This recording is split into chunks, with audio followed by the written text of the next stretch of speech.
Welcome, race fans, to the NARN, the North American Racing Network. I'll get that. I got to practice that up yet. But running for the first time here tonight, their very first session that they've thrown up here, Money League. We'll get to the specifics here in a little bit. The drivers are in a meeting with the owners right now, going over the ground rules here and getting ready for the start of their season. So stay with us, folks. Here we've got about 23 minutes of practice left. Once they get out of their meeting, they'll get back out on the track. So stay with us, and we'll be ready for qualifying once practice is over.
right, driver's meeting is over and they're all out here practicing now. So it's coming down to 16 and a half minutes of practice left here, folks.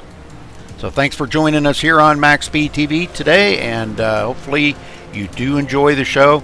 Make sure you do hit that subscribe button and go down in the right hand corner of the viewing screen and set that to 1080p. We do broadcast in 1080p here at HD in it at MaxSpeedTV.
All right, we're back here. Got a special guest in the booth with us here, David Wank. David, let's talk a little bit about what this season entails here, starting out with the brand new league, and fill everybody in on what you guys got going on here. Basically, how we have the league set up is going to be a 12-week season. The last 6 races, excuse me, will be under a championship chase type format. For the first season, maybe in the second season, we're going to be running the trucks. We might switch up a little bit. But generally, we're just here to have fun, you know. We want everybody to be excited for, you know, coming in to race week in and week out. You know, that type of environment.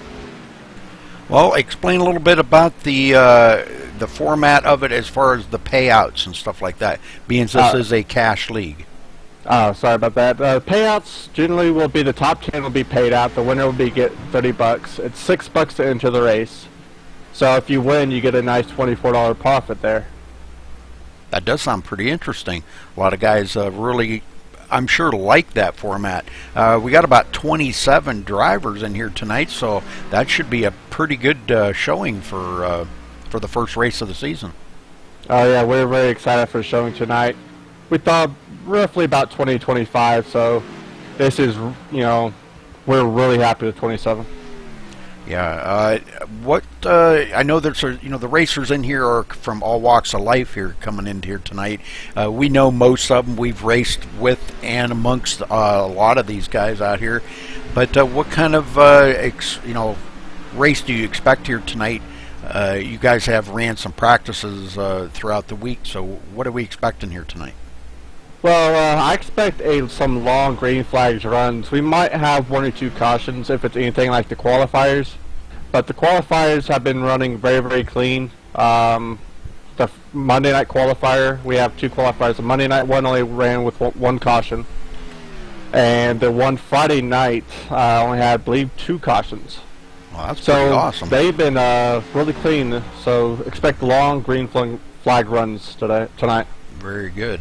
I don't know exactly what the pit window is here. This being a 2-mile track kind of throws me off a little bit. I'm so used to the 1.5 mile. What would you say, probably like 32 to 35 laps, or maybe a little more? I would go generally, I'm more used to the B car and the Gen 6 here. But I believe roughly between 36 and 40, I'm guessing. Okay. So this is going to be about a 2 pit stop race. Okay, well, that's pretty cool. Yeah, 100 laps here tonight. Going to be kind of grueling a little bit. Now, I know turn 2 is always one that catches the guys off guard. When they come out of turn 2, they get a little bit loose, tick that outside wall, and it like shoots them right to the inside wall. Turn 4, I haven't been on the track to tell, but what does it feel like coming out of turn 4? Turn 4, you could take a little bit different out of turn 2. Turn 2, you kind of have to pull the car a little bit, and turn 4, it seems much wider as a driver, so you can get on the gas sooner. Mm-hmm. So just, you know, expect a lot of people to try to make their runs starting from turn 4. Okay, very cool. Well, I know you're feeling a little under the weather, but are you going to be joining me in the booth to help commentate tonight? Yes, I will be joining you in the booth. Okay. Very thick and thin. You feel up to it? You sure? I'm not so sure, but let's go for it. Well, medicines always help, you know. And I admit to that. Yeah, I know I'm on a few myself, so. But yeah, I think it's going to be an interesting race here. Clear skies. I really like the clear skies. It just makes the trucks look so amazing when they're on the track. You know, some of the leagues like to run the overcast skies, and it just makes the truck, you know, any vehicle out there actually, it just makes, look so dull and dingy. You know. Yeah. It doesn't put any. It doesn't put any luster into the races, I guess is a fair way of saying it. The only time I like to use overcast weather is when I'm taking pictures, because up close it's a little bit crisper, but for races, look from afar, clear weather is definitely crisper on the truck and the paints. Definitely, yes. And and I know a lot of guys put a lot of time and effort into their paints, and I'm looking at them out here, and some beautiful paint jobs. Matter of fact, I want to update trading paints here real quick before we do get going too far. But I apologize, folks. You're going to see some white trucks out on the track for just a couple of minutes till this thing updates. But I want to make sure I've got everybody's paint scheme, because they work so hard at them. Definitely. So. All right, well, we're coming down to 6 minutes left to practice here. We've got a long qualifying session now. Is this open qualifying? Because I forgot to look. No, this will not be open qualifying. It'll be single qualifying. Okay. Very good. Yeah, I didn't even look at the info. I guess I could do that now.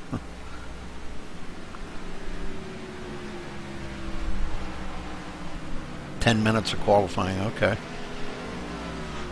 70 mile an hour pace speed, and 55 miles an hour down pit road. So hopefully we don't see anybody get those dreaded pit road penalties. Man, I hate to see that. I really hope to see green flag pit stops. I just live for that. Because well, like I said earlier, if it's anything like the qualifiers, I expect long green flag runs. And one little quick note is, before the last update in iRacing, the pit road speed here was 45. It was? I believe so. I believe they raised all the pit road speeds. Okay. It might have been 50. Yeah, I don't remember. I have a hard enough time remembering my name sometimes. But yeah, I'm kind of like you, that I like the league aspect of it. I like the a lot of the things that you guys have got going on. I really like, and I think it's going to be a great showing here for this league opener here tonight. I think the guys really want this to be an awesome race. Michigan's a good track to start out on. 2 mile oval class, it's a D-shaped oval. So, yeah. And I'll tell you, if you ever get a chance, David, if you're ever feeling well enough, go to this track in real life. It is mind-blowing. I actually have been here in real life once, although I mostly more go to Texas Motor Speedway since it is closer. I have been here once, not for a race, but to take a tour of the track. Well, I've been there to many, many, many races, and it is an amazing track. Just amazing. Always want to go here because this is one of my favorite tracks in iRacing, right up there along with Texas. Just because I'm always do so well here, racing-wise. Yeah, everybody has their favorite tracks, and Michigan, I would say, probably ranks up there for me. I wouldn't say it was my most favorite. I'm kind of a mile and a half type of guy, I don't do real well at the 2 mile tracks, but I have done good here at this track. Now, the Auto Club track, I haven't done so good at. Yeah, that track I have no success at. Yeah, it's a sister track to this, but it just doesn't have the banking and the turn that this one has, and that track's a lot flatter, and it's just so much more difficult. There's more skill involved in that track than I think a Michigan. Yeah, I agree. Yep, I can feel the truck breaking loose here coming out of turn 4, but I can't at Auto Club. For some reason, it's weird. Auto Club, I know I'm probably getting some flack for this, but Auto Club reminds me a little bit of Indianapolis with its flatness, and especially in the corners. Yeah. So you got to set the trucks or the cars, whatever you might be driving with, more downforce than you generally would with a banking track. For sure. Because you need to keep that car fast, but you also need to keep that car on the ground.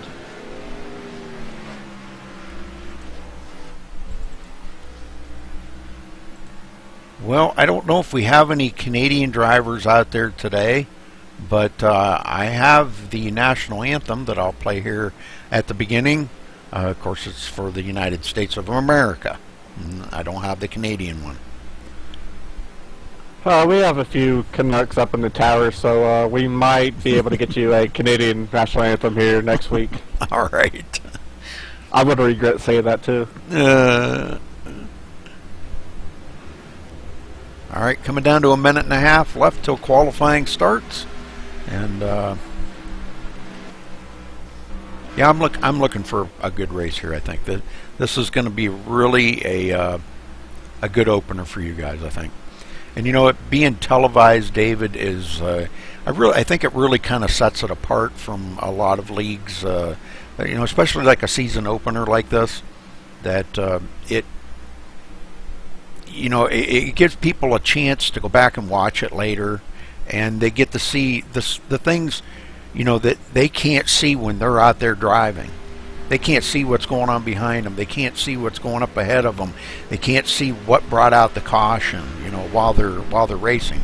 Sure, they can go back and watch a replay later, but a lot of people don't save the replays, and you know, they do kind of add up on your computer quite fast. Yeah, they do. And I know one aspect that I always enjoyed while being broadcasted is it kind of feeds the ego a little bit, especially if you do well. Yes. You know, going back and watching these broadcasts, seeing how you do, you know, and seeing kind of what's happening around you, because as a driver, you got this little windshield, you see the world behind, and you don't get to see what happened to, where, you know, in the back of the pack or the front of the pack, where you might be. You just don't see that through your little windshield, so it's nice to see kind of what's going on around you.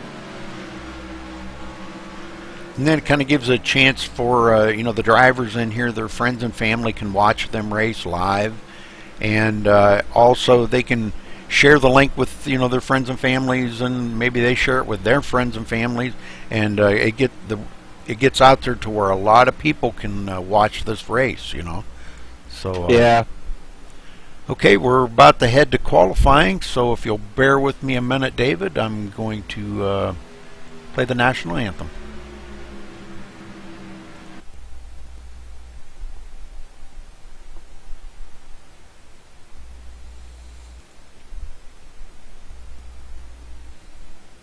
We take you down onto the track for our opening ceremonies. Ladies and gentlemen, please rise. Please remove your hats. Oh, say, can you see by the dawn's early light what so proudly we hailed at the twilight's last gleaming, whose broad stripes and bright stars through the perilous flight o'er the ramparts we watched were so gallantly streaming, and the rocket's red glare, the bombs bursting in air, gave proof through the night that our flag was still there. Oh, say does that star-spangled banner yet wave o'er the land of the free and the home of the brave?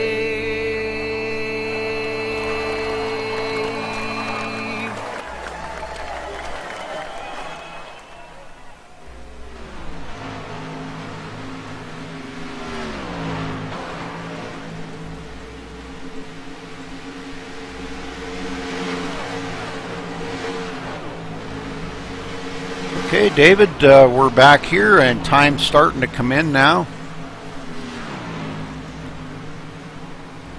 Looks like we got John Houston leading currently with a very nice 40.013. I was wrong, it is open qualifying. Oh, okay.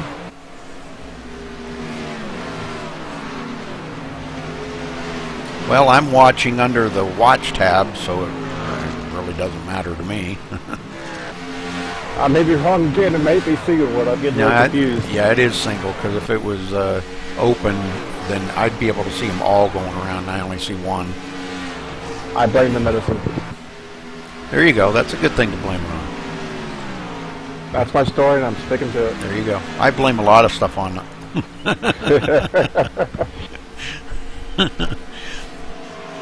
Hey, works for me. I'm getting to that age. I gotta blame it on something.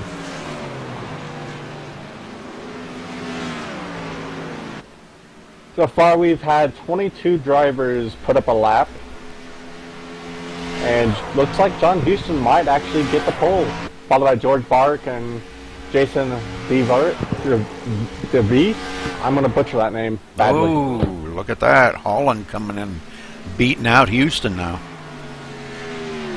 And With a very nice 39.976. Yeah, that's the first one we've seen down in the 39s, so that's pretty awesome. Oh, there you go. Borges. That right, yeah, Ryan Borges. With the 9.27. Guess it took him a while to get warmed up. We have a few people still looking to put down some laps.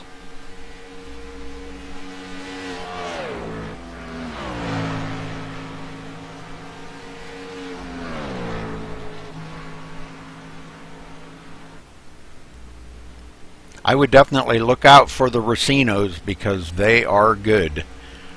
Tim and Nick, I think they're father and son. I believe that's correct. I think Nick is the son and Tim is the father. These guys, they were in another league that I broadcasted for, and they were always very, very good. Hello, gentlemen. Good evening. Hey, Daryl. I'd just like to come and make an announcement if I could. Sure. At the halfway point, one lucky racer out there is going to win a free copy from Steam of the next car game. It's, you don't know what it is, it's a pretty intensive demolition derby racing game. So the driver has already been picked, and I'll come down later on and let you guys know who the winner is. All right. Sounds good. Are we allowed in this sweepstakes there, Daryl? No, you and Rudy are not, because you're part of the staff here, so you're excluded, even though I'm sure you guys would enjoy it. We get no benefits up here, Rudy. Oh, man. You know, there's always got to be a drawback to it, don't there, David? Oh, yeah. Unfortunately, this is one of them. Yeah. And then there's always that guy that brings the bad news to the staff to say that they're not entitled to the prize. I know it. What a bummer.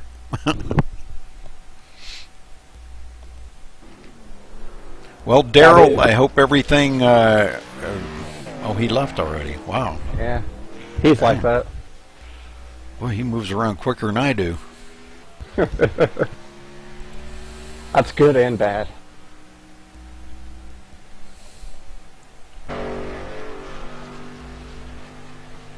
Like Doug Lemons is making his qualifying run pretty late. He only has about 3.5 minutes left to do it, but even though Michigan is a 2-mile track, he should be able to do that quite easily. Oh, yeah. Yeah. I believe he is the last one trying to qualify. Oh, and he just spun out. That's not good. Nah. If he did not complete a lap, he should be able to get another lap in. Looks like he decided not to.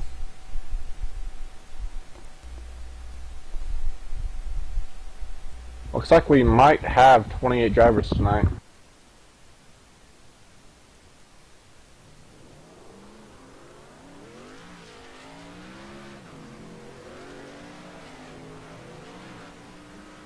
Well, he's making another attempt at it, so he might be able to slip it in there. I don't know. He might get one lap in. Sometimes that's all you need. Most qualifying sets at Michigan are one-and-done sets, so they very rarely ever get faster the second time around, just because of the tire wear.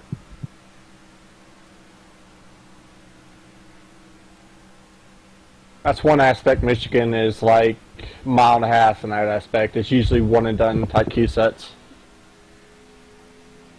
Get a little sideways. He's just not having good luck here, is he? No. Better not cross the start finish line or else that's not going to count. His 2 laps are going to be going quick. Somebody else. Got 2 minutes to pull out another one or try to. Somebody else out there too. Travis Brown out there trying to make a run at it. Disconnected earlier, so he might be having some internet problems. Travis Brown? Yes. Oh.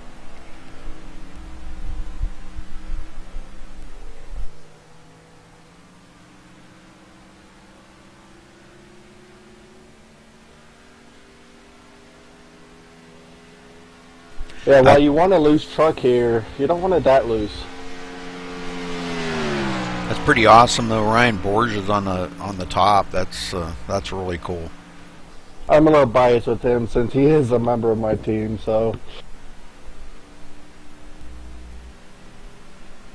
seeing him up there gets me happy.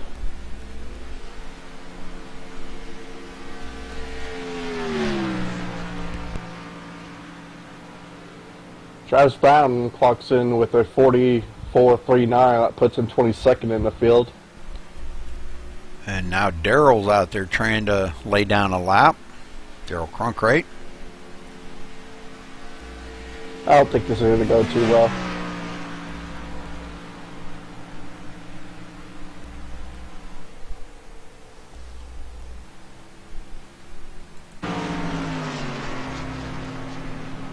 Well, looks like he backed out. It's like Doug Lemons finally successfully got turned 4 and he's going to put down a lap to see where it gets him. Already 9th with a 40.066. May have taken 5 tries, but he got top 10 qualifying spot. Yep. That's pretty good. Nothing wrong with it. Yep, that's a respectable place to start. Indeed. He's coming right here maybe to make his 2nd lap.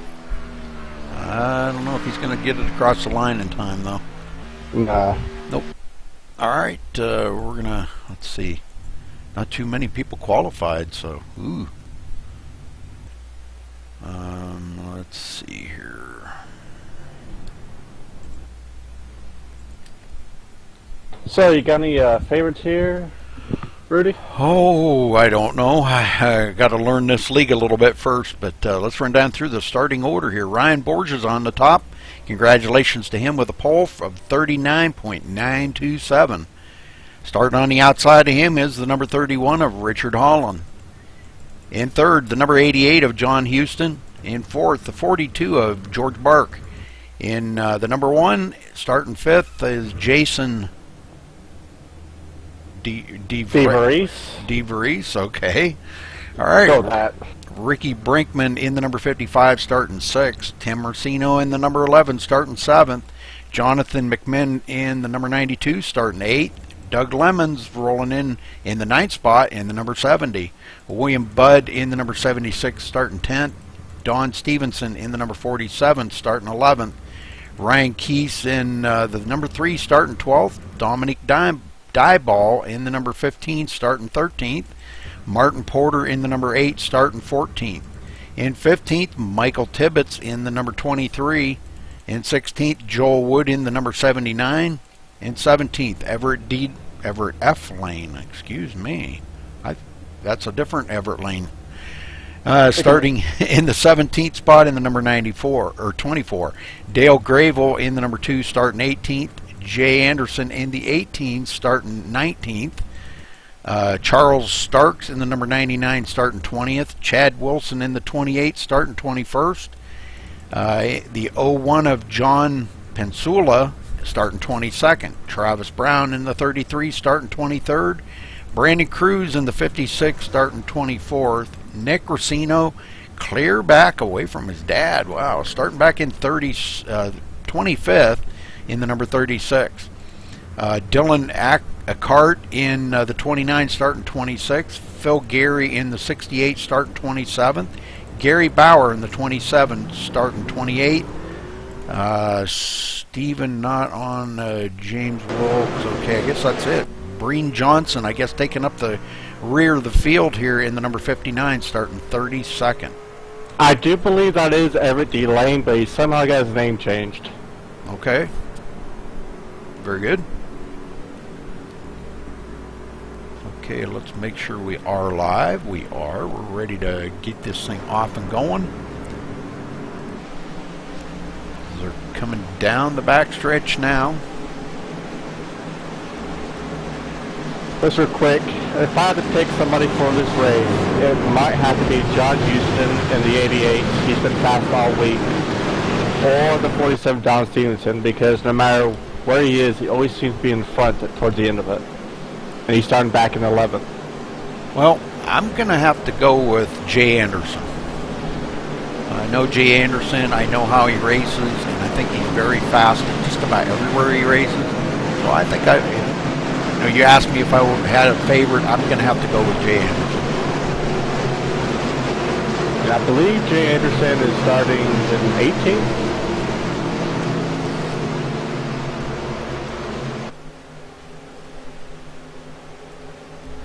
All right, pace car's in. Ryan Borges brings them to the line. And green, green, green. Already pulling away a little bit there from second place, Richard Holland. Ryan Borges opens with a nice lead there. John Houston up underneath Richard Holland for second. And a little bumping and banging going on down the back stretches. They're about 3 wide there for a minute. Everybody's wondering that covered second place. George Park slipping under the inside of John Houston, trying to take that second away as they're going side by side. And the 55 is thinking about making it 3 wide, but wisely backs up. Doug Lemons rolls up into 9th spot here. And he's got a little bit of a challenge on the outside there from William Budd in the number 76. 47 of Don Stevenson. Looks like he is barely holding off. Oh, he is going to pick up that spot from William Budd. William Budd way up high. Everybody pretty much following suit back in behind him. Yeah, that's really the first battle in this top 10. Everybody else is single file, so Don between Don Stevenson and the 76 is really the first battle. Behind them, they're also single file for quite a ways, going back to 15th position. John Houston for the lead, and George Park trying to take second away from Ryan Borges. It's the first time John Houston's been in the lead today. I'll get that out. All tongue-tied here. And Ryan Borges again, freak train on the bottom. He's still up high. He's already down to 4th, and he may lose 5th. Brinkman down below does take up that spot, and Holland follows right along with him. So the place to be tonight will be the second groove. Some nights the third groove does work, but this might not be one of them. Jason comes right up there in 6th spot. Tim Racino in 7th. These guys all being patient, and that's what it's going to take to get through this patience, at least till you get to the first pit stop of the race. And everybody gets off pit road, then you can start racing it up to the end. And there is no reset, so these drivers, I think that's part of the factor why we're seeing some patience here. Although in the front for second, the 55 and 42 almost touched. Ooh, that was close. There's not much patience between those two right now. Oh, man, I see that.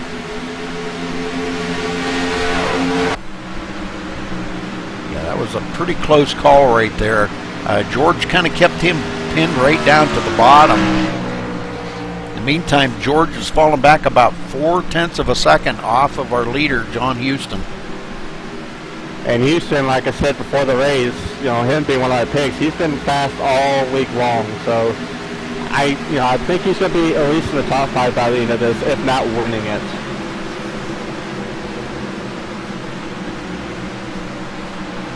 Go back in the field a little bit further here. Martin Porter in 12th. trying to get by Dominique Dyball in the 15th, and he might actually do it. He's going to take the pass in 3 and 4.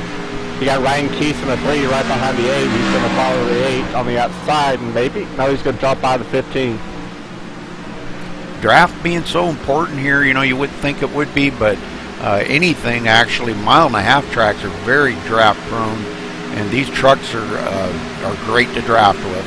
So we're probably going to see a lot of drafting here. So, one of the few things a lot of people don't realize about Michigan is you need the draft here, and it may not play crucial if you watch the speed. There's only a mile-an-hour difference, but that mile-an-hour difference can be key in time-wise. we're seeing right now George Bark and Ricky Brinkman. Brinkman on the inside of George Bark, but Bark up in the groove right now. Takes it up pretty close to the wall and allows Brinkman to slip by on the inside. And we have a caution. The 55 is spinning along with the 18 of Jay Anderson. Oh, yes, I see that. George Starks looks like getting into it, so we'll go back and watch this.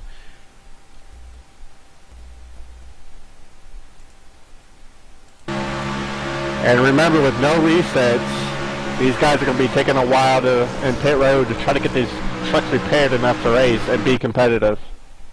Oh, right there it looks like was that Dale Gravel gets into the back of Jay Anderson there. I think Jay was a little on the loose side anyhow, and it was just that ever so slight tap, I think, just kind of sent Jay Anderson on around.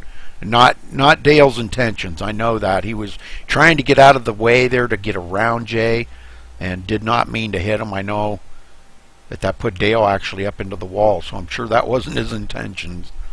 Now, when you get a truck loose and like that in front of you, it's hard for the rear driver to know how much to slow up because, you know, with you drifting or getting loose that much, it scrubs off a ton of speed in that corner.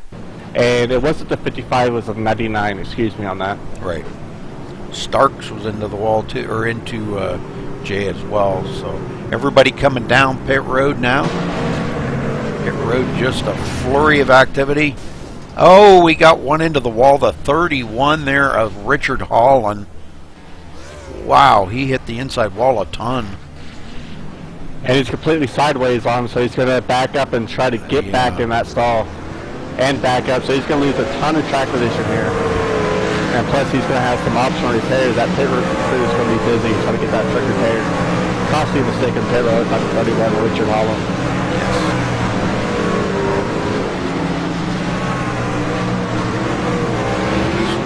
He's just now finishing his service on his truck, so yes sir. Showing John Houston, Jason DeVries out here in the lead. He stayed out, did not pit. The only one that did not pit. And he did get credit for leading that lap.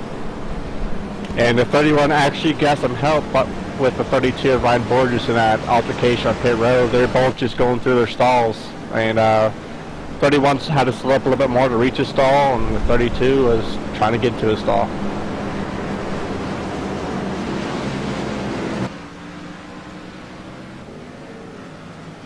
So the 32 is going to have some front end damage there. Curious how much that's going to affect him. Your pole sitter already in trouble in lap 9. Yeah, going back to look at Ryan, yeah, just a maybe a. I don't even hardly see any damage on the front end truck. In fact, I don't see any. It must have just been an ever so slight tap or something that didn't even hardly create any damage on that truck. Yeah, the only damage I really see is a little bit on the splitter. It's a little bit crinkled. Yeah. But I don't think that's going to impair him too much. But you never know with the damn model with iRacing. Yep.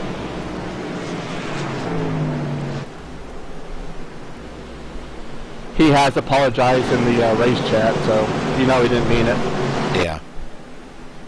It's one of those pit road incidents that, you know, no one, you know, no one tries to do it, but with pit road being so small and you got so many trucks there, sometimes you just run out of space. It happens. A lot of people forget pit road can win or lose races, and for some of these drivers, it may cost them.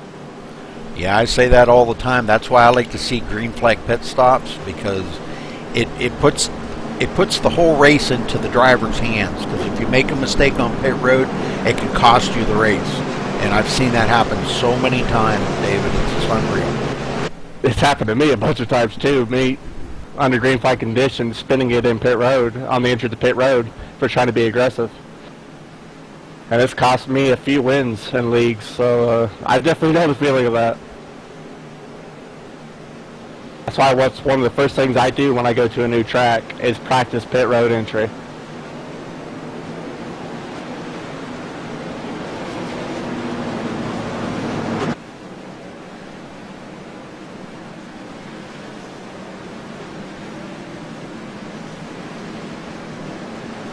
Well, looks like we're going to be restarting on lap 12 here. Once they come around again, we'll get the green flag and get them off and going one more time. One person who I believe gained the most in that pit road stop is Don Stevenson. He's gained 4 positions, I believe, in pit road. And he's sitting up there in 5th.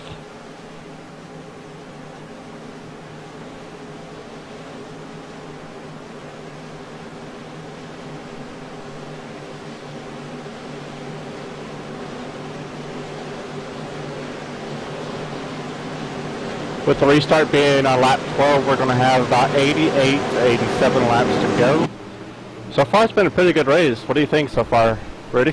Yeah, a lot of good, hard racing up in the front there. I mean, we just seen that mistake, and mistakes are going to happen. Jay getting a little bit loose right there and spinning around. So, yeah, that's going to happen.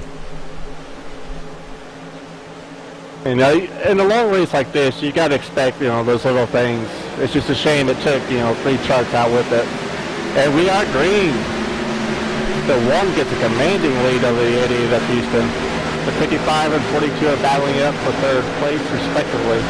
And John Stevenson looks like he's cleared up 5th. George Barton falls back to the 4th place right here. We'll ride along with him for just a minute here and watch and see how close this racing gets. Him and Brinkman have been racing really close together. Wow, Brinkman's sporting the MaxSpeedTV logo on the trunk. I like it. Wow. Great. Thanks there, Ricky. Appreciate that.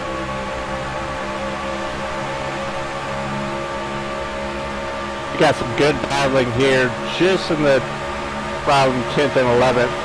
We're almost 3 wide in several instances.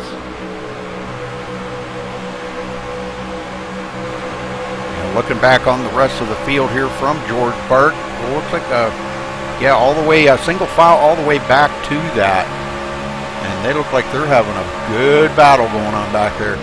Very, very tight. See the 76 blink a little bit there. I think they're all just trying to get single file. Restart's playing crucial. You can get a lot of positions or you can lose a lot of positions.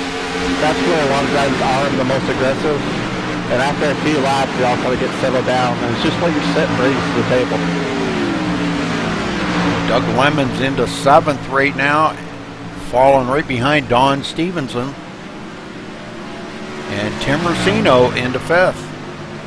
Oh, Doug Lemon's into the outside wall. Everybody going around him, and he is losing a ton of positions. And he looks like he has really took him almost the whole back stretch to get that thing under control. And thankfully, he kept it in the wall to avoid, going back to the drivers. Yeah, that's a respectful driver right there. He goes clear back to the 21st position of everybody went by him. There's still 3 wide back there trying to avoid him. Yeah. Right up ahead of him, John Pasula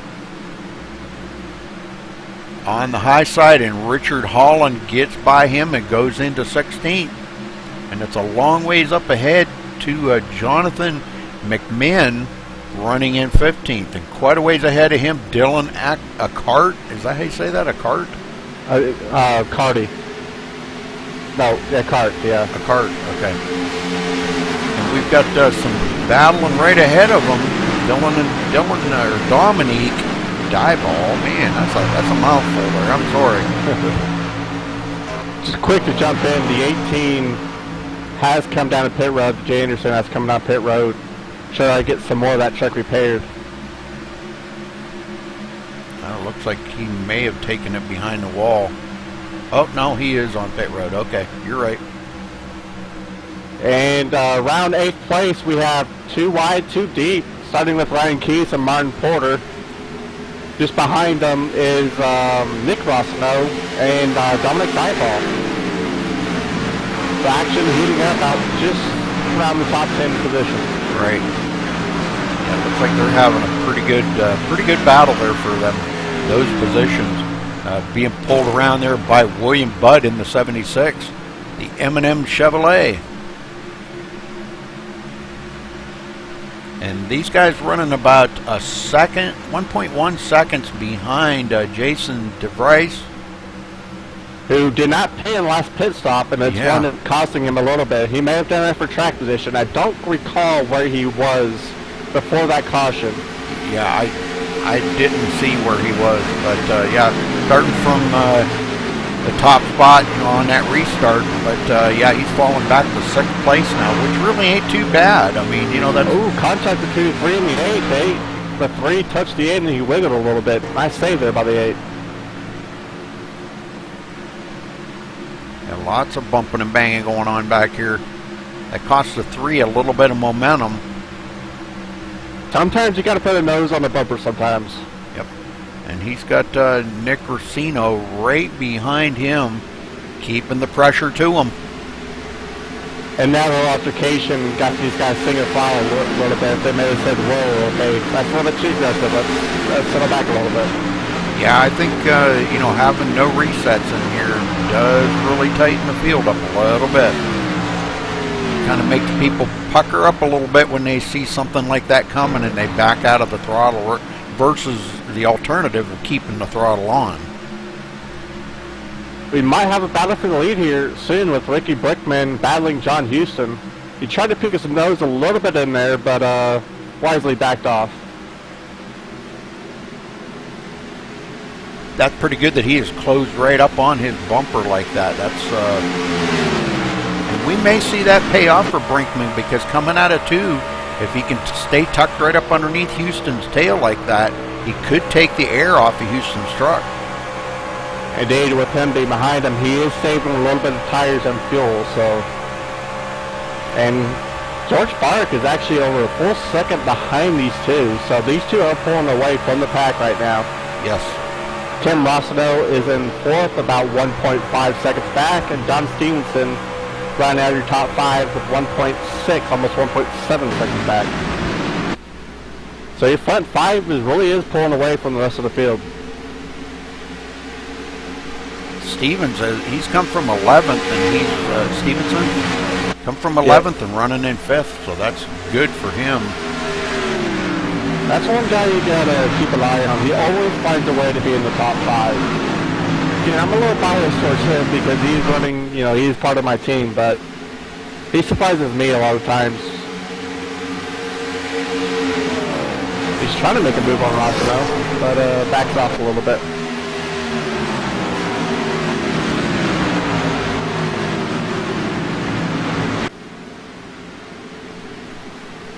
Really, I'm not seeing any battles on the track right now. Everybody's pretty much single file. Kind of just riding out, relaxing. This is a long race. We still have about 78 laps to go, so still quite a long race. Yeah, lots to go. This being a 2-mile track, that's a lot of miles. Your average time here would be around 40 seconds, so nearly a minute, going around this track.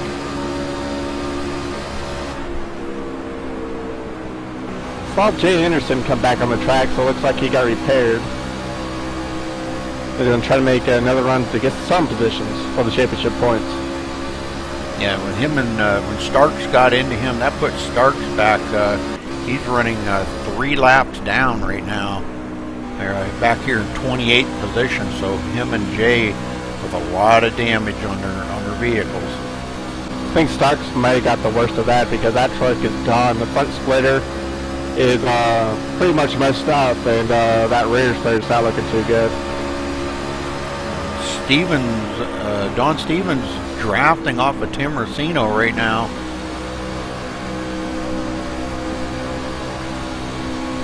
And they are starting to reel in George Bark. So this is going to be turning into a 3-truck battle here for 3rd, 4th, and 5th. You know, we spoke about that a little bit earlier, but I think one of the factors why they can reel in George Bark the way he did is draft. They have each other's draft, and I believe George Bark lost some of that draft the front 2 had, and I think that's probably the right to reel it in. My question is, can they get past them?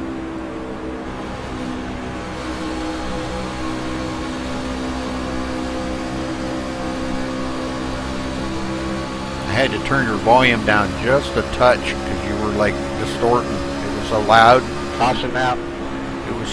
You were so loud we were distorted. Yeah, I actually kicked up my mic volume for some reason. Yeah, Joel Wood losing it, so let's go see what happened to Joel here.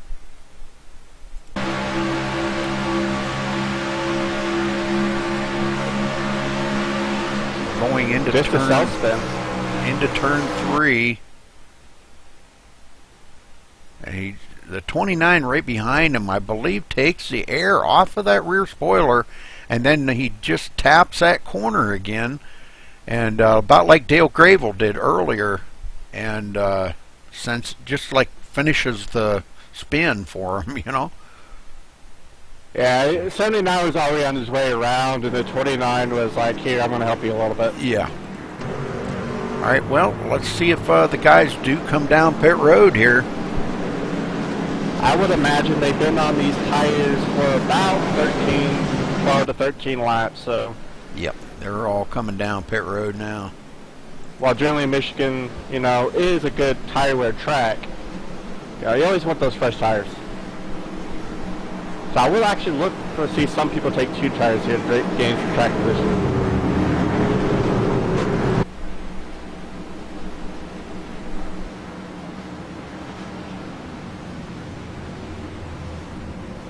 John Houston into his pit stall, nice and easy. George Bark right behind him. Right side's going on. And left side, so 4 tires for them. Ryan Borges overshoots his pit, has to back up. Going to be costly to him again. I really did not see no one take 2 tires, so I thought that was wrong. I figured if you're in the back, you might want to take a little bit of a chance.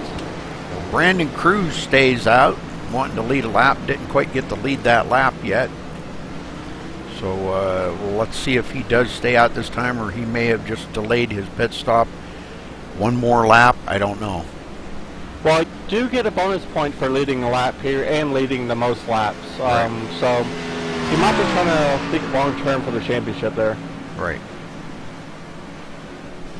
Yeah, 1 point, you know, in each race, that does add up over, you know, the long haul. So that's what you got to look at, the big picture. You know, and a lot of drivers do look at that now.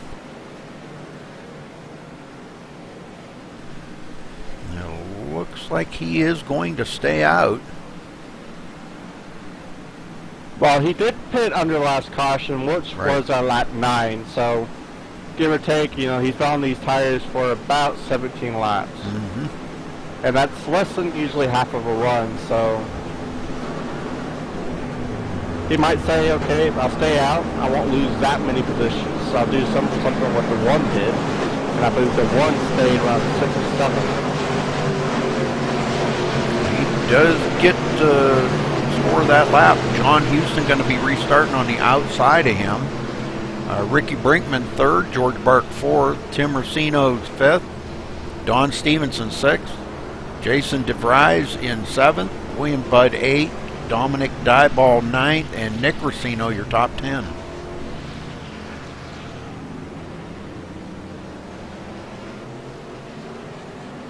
No, I probably shouldn't ask you this, Rudy, but do you want a new pick for your favorite tonight? No, that's all right.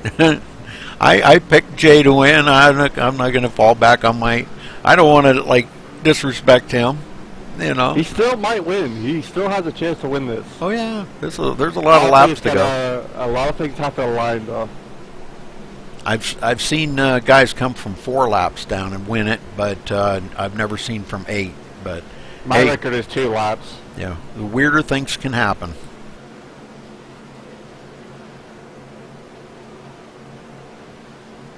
It's good to see Brandon Cruz out there in the top spot.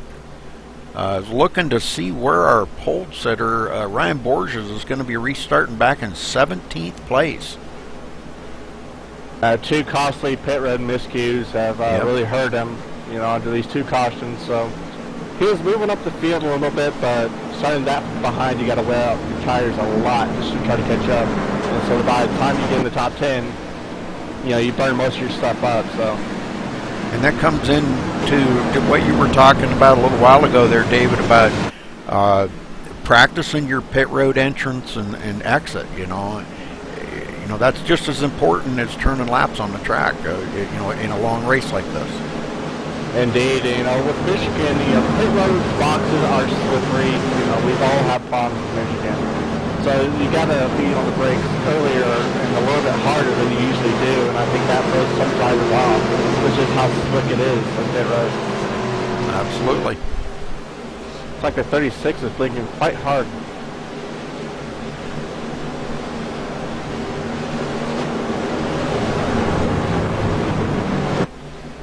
That's unfortunate. He's had a good run. Well, they're doubled up and ready to go back green here, so we're going to get them fired up. Brandon Cruz going to lead them around. John Houston on the outside. Let's see how this front row does. Make sure nobody does smoke their tires on this restart. That usually always checks up the field, and we could see a caution. I hope that don't happen for them.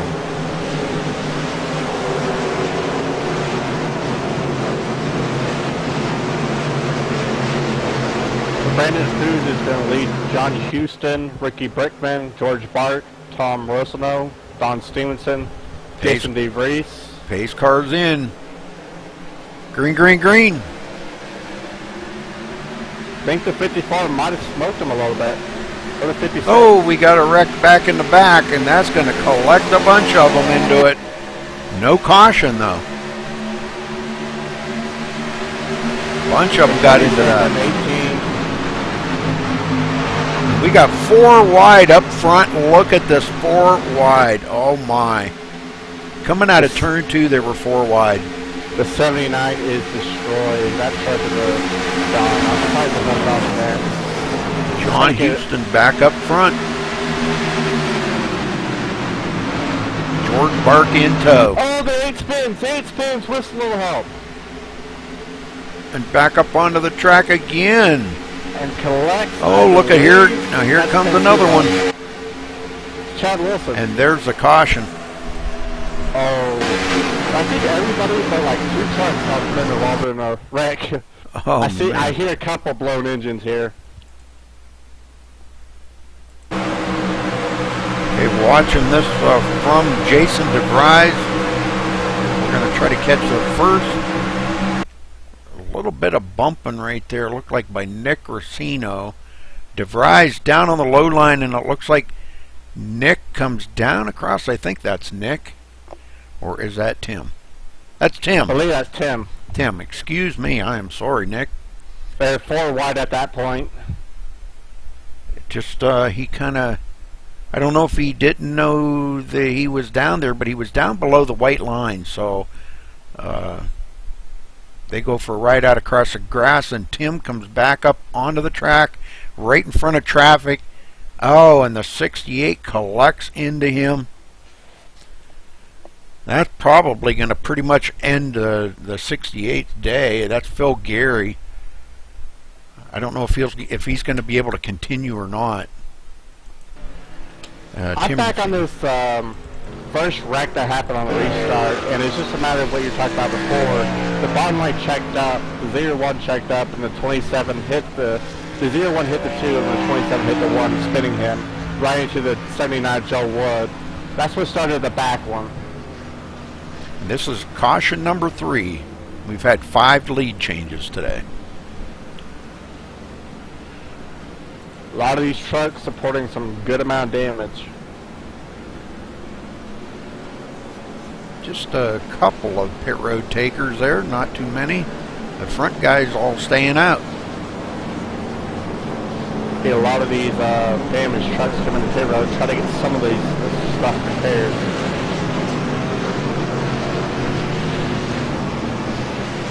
That's like a 1, 2, 3 domino effect.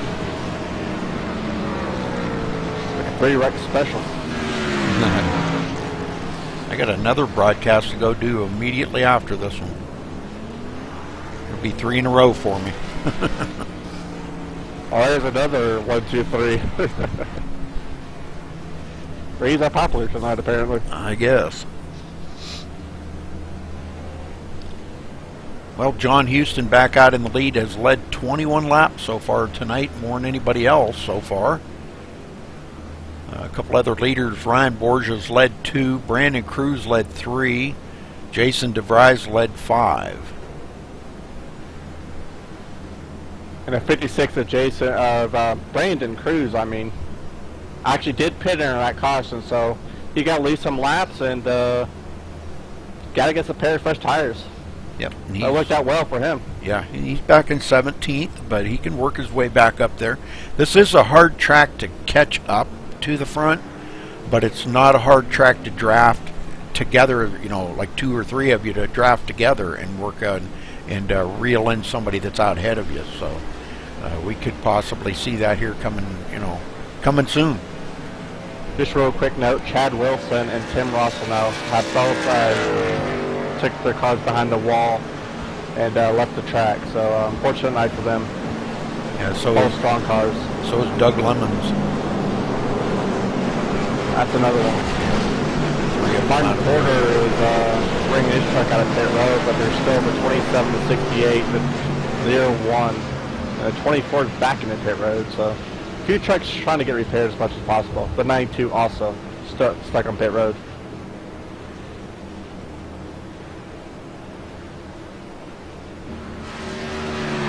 No, I think it's just the nerves tonight. The first race, everybody wants a chance to win. You know, people taking chances they normally don't take. And we said it before, is, you know, with 0 resets, you got to have patience. David, would you want to have the honors of interviewing somebody on the track? Nah, I'll leave that to you. Alrighty then, I'm going to see if I can get down there maybe and get a word in with Don Stevenson. What do you think? I think I'll let me see if I can raise him. They clear the mic here.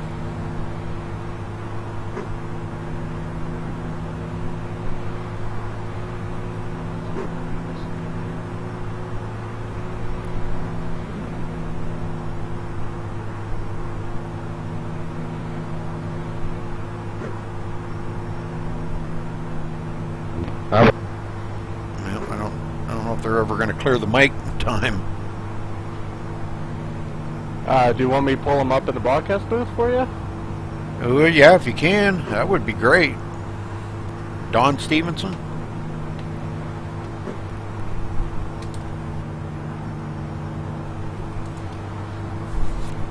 Don Stevenson, you got a copy?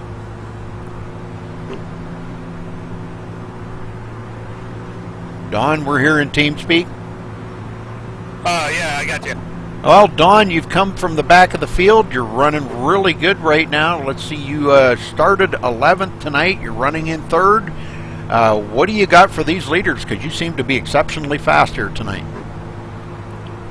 Can't really hear you too much there. I got these guys in race control here talking here. But, yeah, I mean, we got ourselves a strong truck here. I mean, we're going to try to give these leaders something here. John and Ricky behind me are pretty fast, but you know, we're gonna give it everything we got here. Well, we wish you the best of luck, brother. I know we're probably getting closer to going back green, so the best of luck to you, and maybe we'll talk to you on the podium later. All right, now I hear you better. Good luck out there, Don, and try to bring that Storm Chevy to the win. Yeah, we're gonna try here. One of our guys there got collected up in that wreck there, but we still got to come out here strong. But we're fixing to go green here. We're gonna take this thing to the front. Good luck tonight, and try to keep that truck in one piece. Yeah, we're trying. Okay, pace car is in, and John Houston hits the throttle. Green, green, green.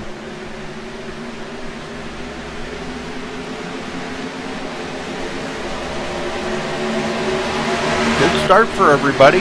George Park follows right in there to second spot. Don Stevenson third.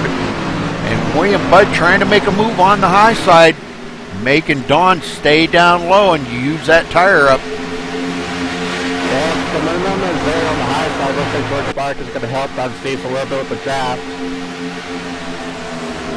55 is trying to decide if should I go high or should I go low? Right. Decision might be before him because he's got the Nick Russell on 36 below. And the 3 almost taking it 3 wide. William Budd backs out of it. Had no but too much speed to build up to go into turn 3. Has to back off the throttle. Now he's got Nick Racino. Nick started in 25th, and here he is in 5th, going for 4th. As he gets a good run on the inside of William Budd. They're side by side. Yeah, the 55 of Ricky Brickman was the big loser on that restart, bubbling back quite a bit.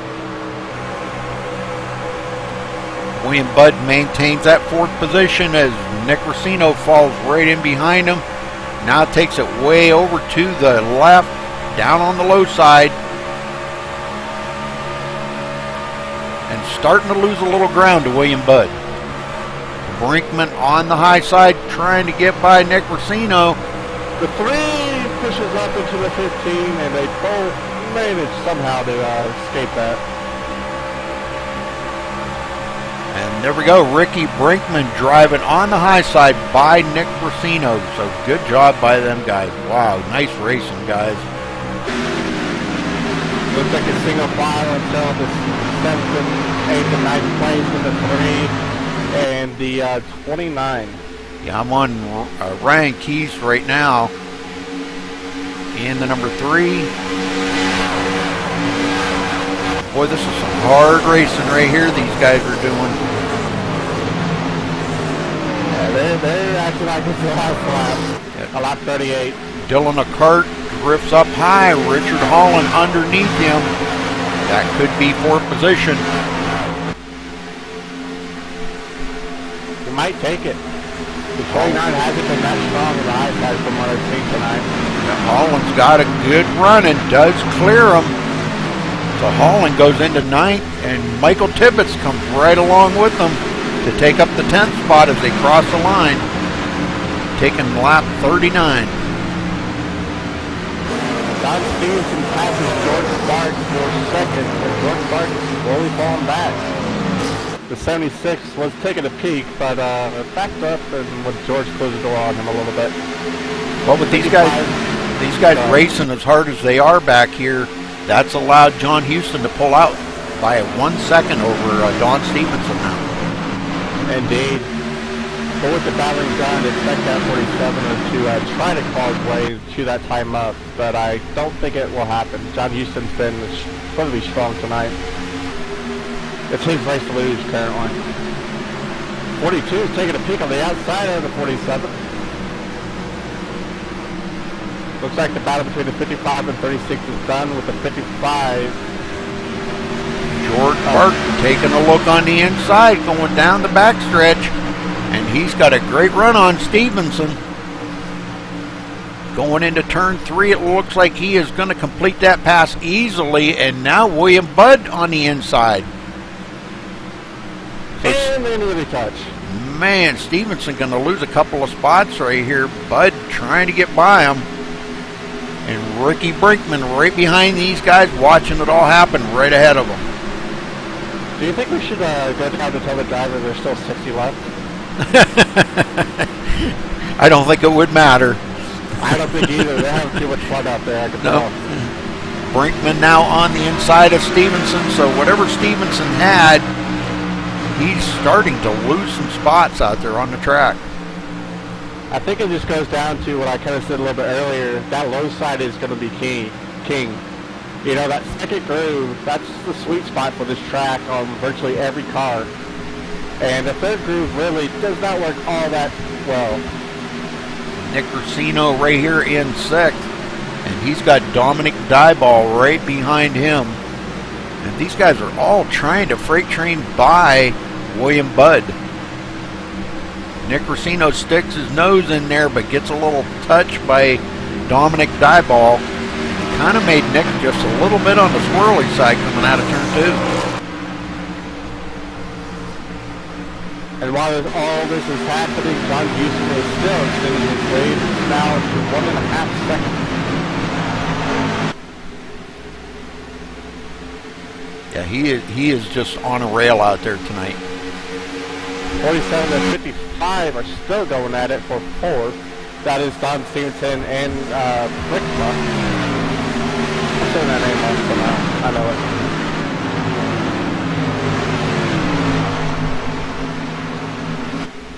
All right, go back in the field a little bit further here. Dylan McCart back in 10th.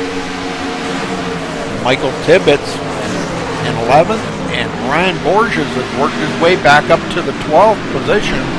And he is trying to get a run on Michael Tibbetts here for the 11th spot. And that's our pole setter right there, folks. So you know he has a fast truck. It's just a matter of going to get back up there. He is not able to take that pass and falls right behind the 23 Michael Tibbetts. Another battle I'm seeing is a 1 in the 33 of Travis Brown, and the 1 gives Travis a good shot going into 2. And they touch again. The 33 and the 1 are getting spicy back here. Yeah, I'm right on that, watching that. And it looks like Jason does get a pretty good run on Travis that time, but still hasn't really cleared him. He can't come up in front of him.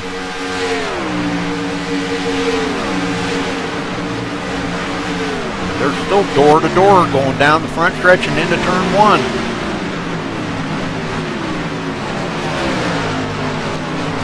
Back up here in the front, and 5th place is not special to be apparently, because 5th is chances too wide, about 3 or 4 deep. These guys are not relaxing. They're racing hard as they can.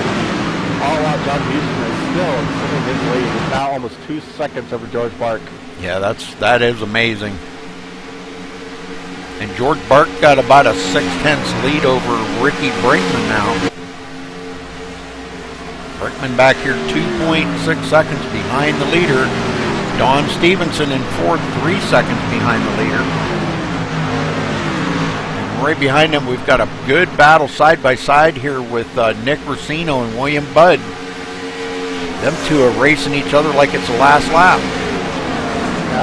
Watching this battle between 4th and 10th, I kind of find it a little bit funny because one lap you got the 76 in the top 5, and their lap you got him in 8th. They're kind of just flipping positions almost every lap. Yeah. Richard Holland works his way up into the 9th place. Wants to get that 31 truck up to the lead.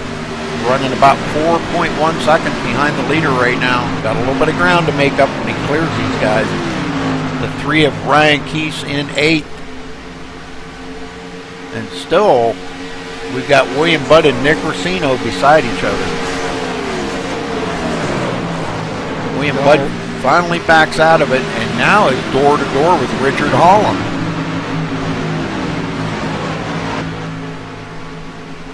Going back a little bit to 14-15, Travis down to 33 and Jason Steve Race in the 1 are still going at it. They're still bumping and banging each other. So apparently they're starting to get a little bit frustrated with each other. Well, as they always say, rubbin's racing. Indeed. I mean, you can't get angry about, battling for a position. Now if you're out there beating and banging on each other for the win, that's a different thing, Yeah, I have no problem using my roads a little bit. It's just the point where it gets, you know, gets spun or gets on the wall. That's when tippers really fly. So being and banging is just a low simmer for some drivers. Nick Racino's still in 6th, looking back on William Budd and Dominic Dyball still going at it. I'm sorry, William Budd and Richard Holland, my bad. Wrong direction. And the 32 is back to the top 10. Yes, he is. After 2 pit road miscues. And starting back in 17th, he's slowly working his way up the field. But how much of his tires did he destroy in the process? And 76 in the wall hard. Ooh, William Budd into the wall. That's going to put him back a couple of places right there. And look at coming up behind him, Michael Tibbetts is going to get by him as well. So he loses about 3 or 4 positions right there real quick. And he might lose more because that right side is pancake, especially over the right front fender. Yes, it is. But he might have some steering problems. Hopefully it didn't affect the suspension too much. That was a hard break out of Ford. That's one problem with Ford is it likes to eat you up. I said earlier, you know, Ford is one of those tricky ones because you think you can get on the gas a lot sooner and then it'll come up and bite you. Yep. Dale Gravel back here in 13th. It's got a lot of right front corner damage as well. Get down here a little bit closer and see if we can see that. Oh yeah, a lot of right front corner damage on the Dale Gravel machine.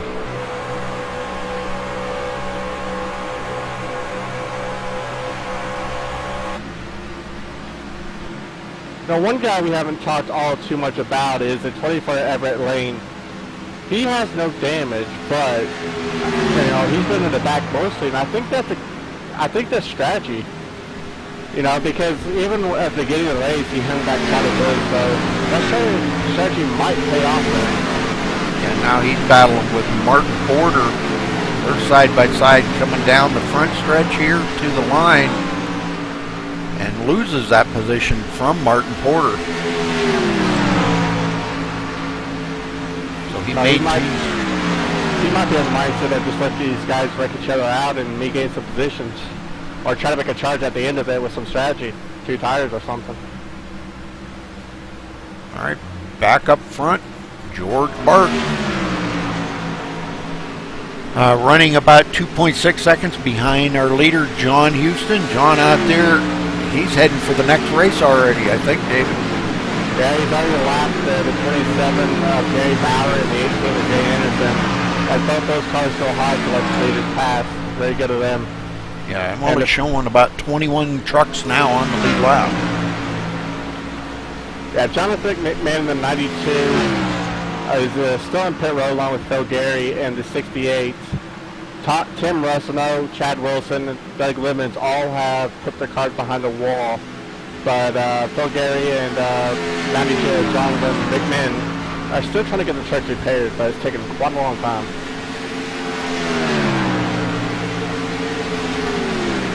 Michael Tibbetts now up to the 11th spot. Dale Gravel 12th. As they all get by William Budd. So William Budd going backwards pretty quick. And a battle possibly brewing between the 31 Richard Holland and the 36 of Nick Rossino. Nick Rossino thought about taking a nose in there, but decided to back off. But he's last few laps been trying to find a way to get around the 31 of Richard Holland. Just hasn't been successful yet.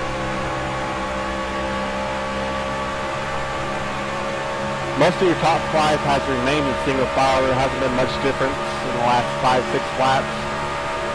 Jay Anderson is really on the inside from the backstretch, right by the wall. I think his truck might have died. Let's see if we can find him here. Not even showing him. He must have. He's on pit road now. Gary Bauer running back here in 23rd. A couple laps down. His truck looks kind of clean, but I don't know, maybe he was caught up into something we didn't see earlier.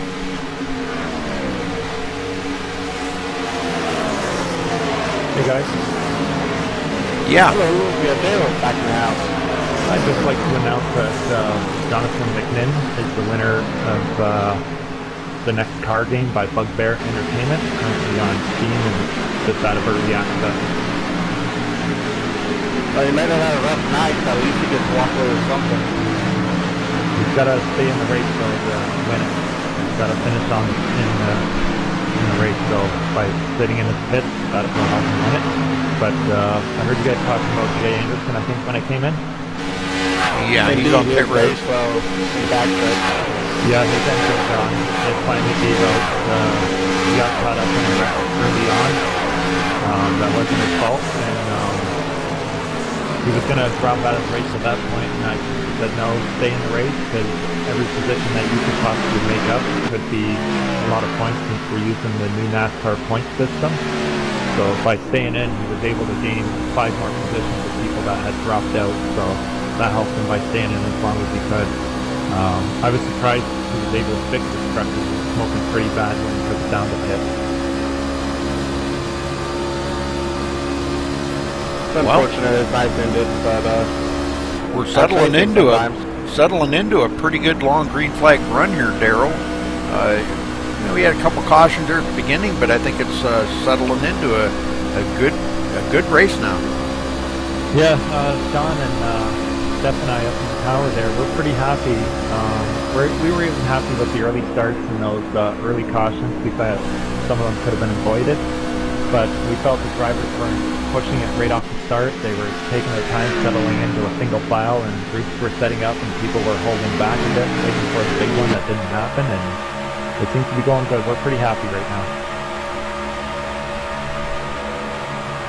Ricky Brinkman almost ready to hit into the back of the 47 of Don Stevenson. Had to really hit the breaker on that one. I think the 47 is trying not to hit the back of the 42. This is a close free train of truck right now. The 47 is actually pushing the 42. He's like, get me out of here, George. Get me out of here. George running the cancer awareness ribbon on the back of his truck here. It says, "Save the Tatas." Wow. For breast cancer awareness, that's pretty cool, though. I mean, that was October last month. Indeed. Breast cancer awareness, so. And I think everybody has somebody out there that has this disease has touched personally as well. I had it myself, so. And I've been cancer-free for about 7 years. I also see family members with cancer myself, so I think, yeah, right, touched everybody's life somehow. Richard Holland now into 5th, and he's got a little bit of right front damage too on that. Wow, I didn't see that before. That happened early on in one of the first, I believe the first or second caution. Ryan Borges cut down to his pit stall too early when Richard was turning into his, and ended up spinning him out. And he sent him right into the pit wall, and that's where that damage came from. Unfortunately, Ryan was handed out the only race warning so far because of that. He's running up in the 6th spot. He's come from back in the field after 2 pit road deals. Slid through his pit stall 2 times and had to back up. And we've seen him come all the way back up. He restarted this, I think it was back in, what, about 13th or 14th place, David? 17th. 17th, yeah, you're right. It was 17th. And here he is running in the 6th, so clearly the fastest truck out there on the track right now. One thing I'm noticing too, Rudy, is George Clark, Don Stevenson, and Ricky Brinkman, last 3 laps have made up ground on the leader of John Houston. Now, will they have enough time to catch him before pit stops, which I believe will be coming here probably the next 10 laps? I don't think so. But they stopped battling to this part of the catch, so they might have something for John Houston here at the end of the race. It seems like maybe they're a little bit better on the long run. Well, John Houston was really fast on the short yard and got right out there, jumped way out ahead of these guys, and now maybe he's used his tires up and he's starting to fall back a little bit. We don't usually give the leader a whole lot of camera time because he's out there stinking up the show, as we call it. But 3 wide between the 47, 42, and 55 for a little while there. These guys are not done. George Bark is still going to the pit road. So pit road is already a factor. Green flag pit stop starting with Bark at the 42, giving up second position on lap 63. Speaking of Mr. Bark, I'd like to put a shout out to our sponsors, George Bark Competition Karting, Nick Ottinger and Dale Forest Racing, MaxSpeedTV for airing our broadcasts, Jacob Nye with his JJN production filming, and North American Gaming Network, and for Storm Motorsports for sponsoring our first official race with NARN, the Storm Motorsports Michigan 200. I am going to be heading back up to the tower. Just wanted to come down, announce the winner, and thank Rudy and everyone else for everything they've done for our league. George Bark just spun coming off a pit road. He did a 2-tire change, and when he come off a pit road, he brought out the caution. That's unfortunate. It looks like he has some heavy damage too. Yeah, I don't know exactly whether he caught that yellow line.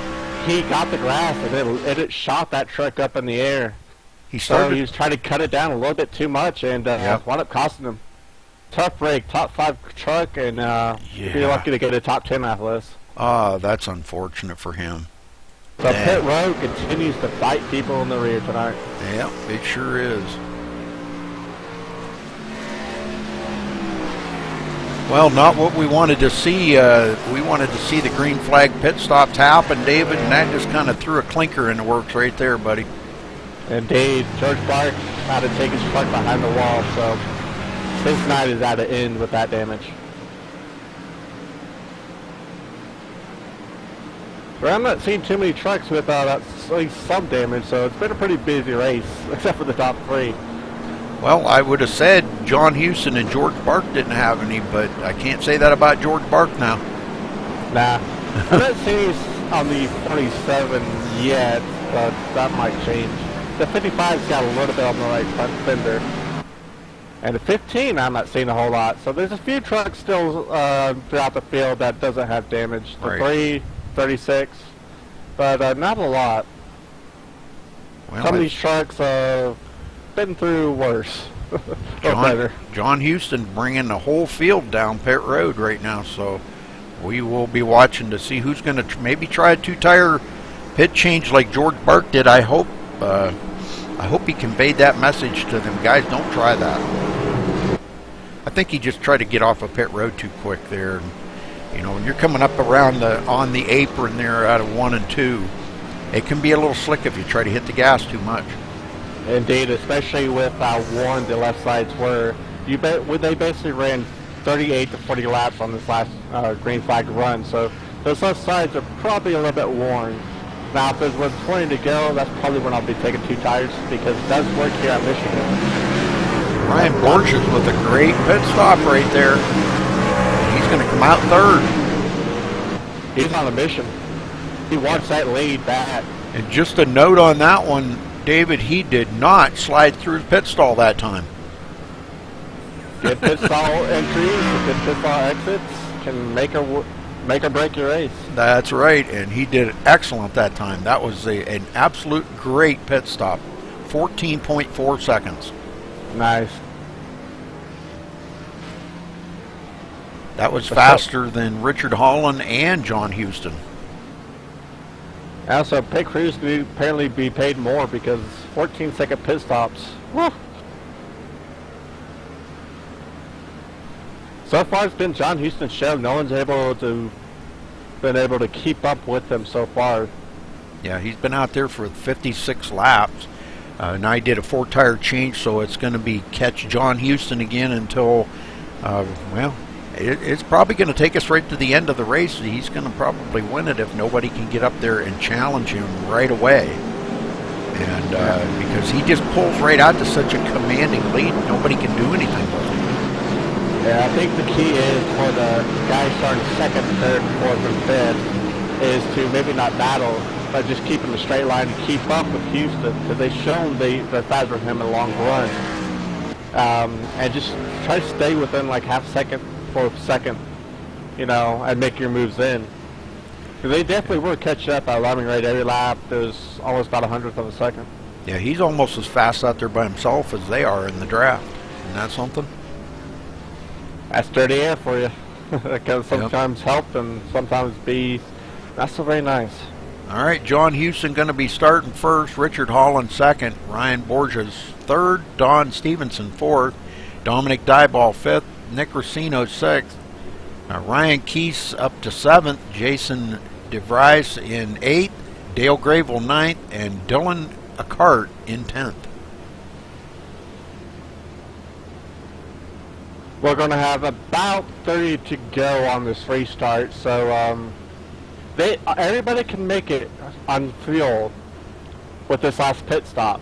But the question is, if there's another caution, what is the tire strategy going to be? Are you going to be a little bit risky with 2 tires, or are you going to go with the 4-tire stop? Right. Yeah. Well, I don't want to jinx anybody out there, so I was going to say maybe we get down there and talk to another driver, but I think we'll wait and see if there is another caution here, and if there is, then we will get down there and talk to another driver.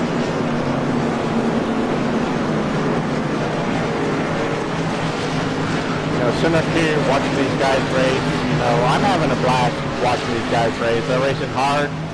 I don't think they're having too much patience with each other, and it's actually producing really good racing here tonight. It's only the 3rd caution we've had tonight too, so with as hard as they're racing, they're not making many mistakes.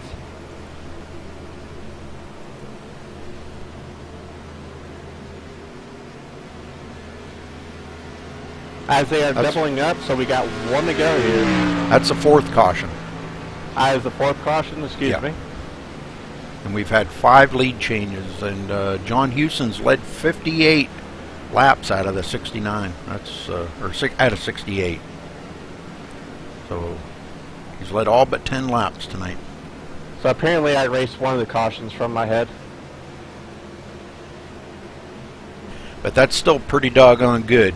4 cautions in 68 laps. That was a nice long green flag run there, Dave. Indeed, looks like the admins are extending the caution 1 more lap, so they'll go around 1 more time. They will not go green this time around. Apparently the admins didn't see something they liked.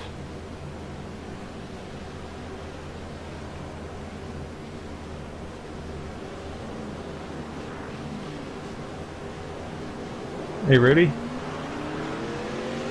Yeah. We've extended the caution because the field isn't set up. Okay. Ooh, the 59 gets a little bit sideways from the apron there. I don't know where that's about.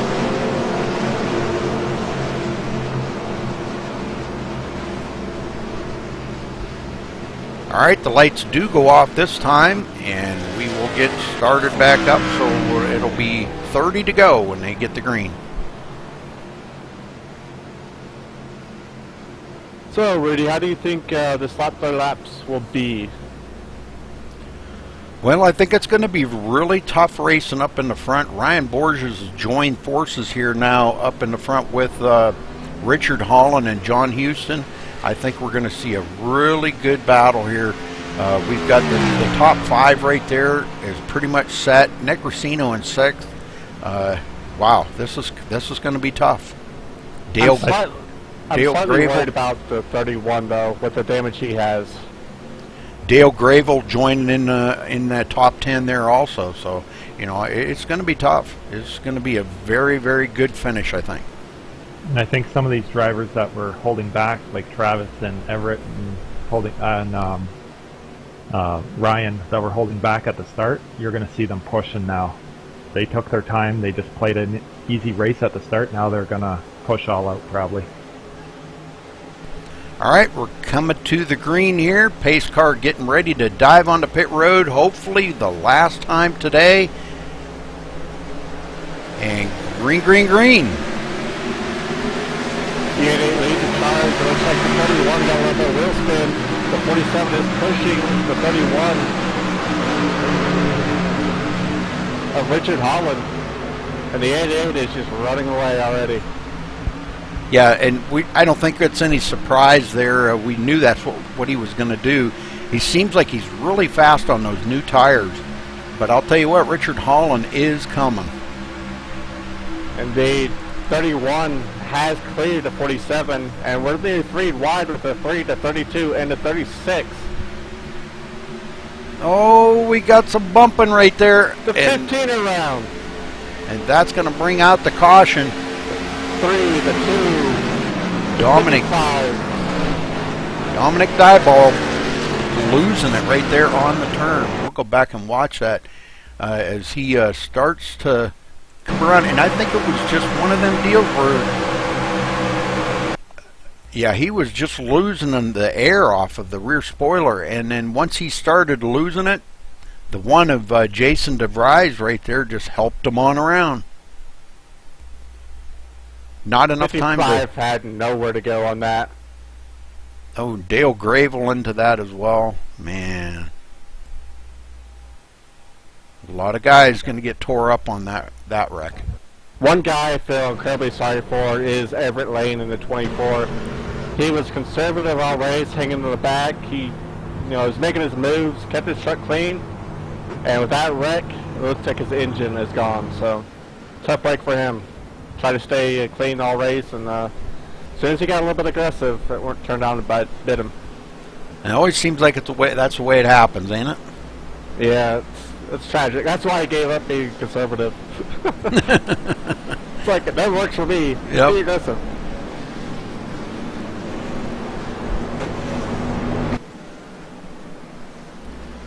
Okay, so John Houston, Richard Holliday second, Don Stevenson third, Ryan Borges fourth, Nick Racino fifth, Dylan McCart sixth, Travis Brown seventh, William Budd eighth, Martin Porter ninth, and John Pensula in the top 10.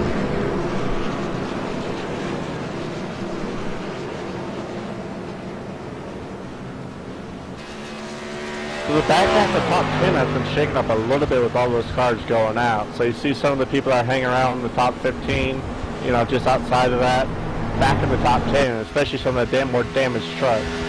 So it's a breath of life for some of these guys.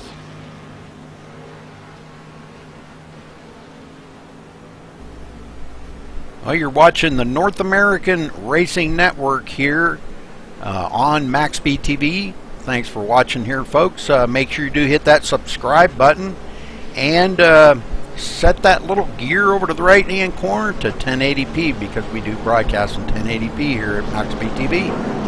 Thanks for watching tonight. And it's been a good race. We only had, I believe this is the 5th caution. Am I wrong on that, Rudy? I believe you're correct. Yes, this is caution number 5. So it's been a good long race for these guys with a long 40-lap green flag run there right in the middle that was just started on green flag pit stops. John Houston been out front for 62 laps. So been the John Houston show out here in front. 63 laps make that. Yeah, maybe the John Houston show, but for the show the top 5 as they've been given no patience for each other and being and banging with each other just behind John Houston. So that's been the show to watch all race long. They're going to be pretty much starting the way they started after the last green flag start, except for Travis Brown being up into the top 10 now. So good job by him.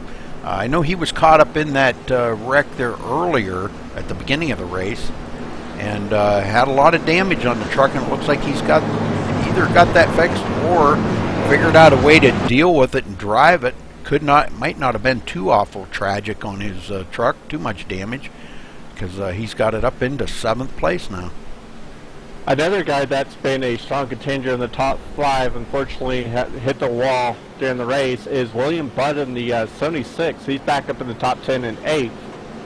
And Martin Porter, a guy you haven't seen too much of after experiencing an early wreck, is in 9th. Yeah, he's still got an awful lot of right front corner damage on that truck too. But he's in the top 10.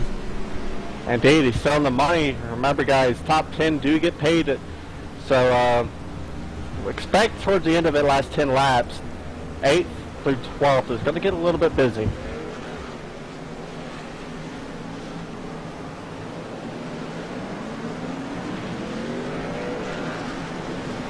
Got a few guys coming in, yeah, the guys in the back coming down for just one last fresh tire stop. And that could pay off for them. I've seen that happen a good many times. Some guys last minute, you know, come down pit road, they got nothing to lose, change 4 tires, and at least maybe get up into the top 10, up into the money. I think it's also a chance to bring some more hammers out to get those vents a little bit repaired, because aerodynamics is crucial still at Michigan. That's a fact. They need to get some more hammers out and beat some of that sheet metal back in place.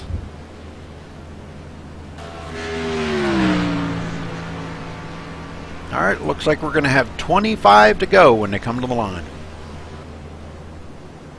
I'm liking dead gravel in the 2 style. Drifting a little bit sideways throughout the track. Got some suspension damage, but still looks nice.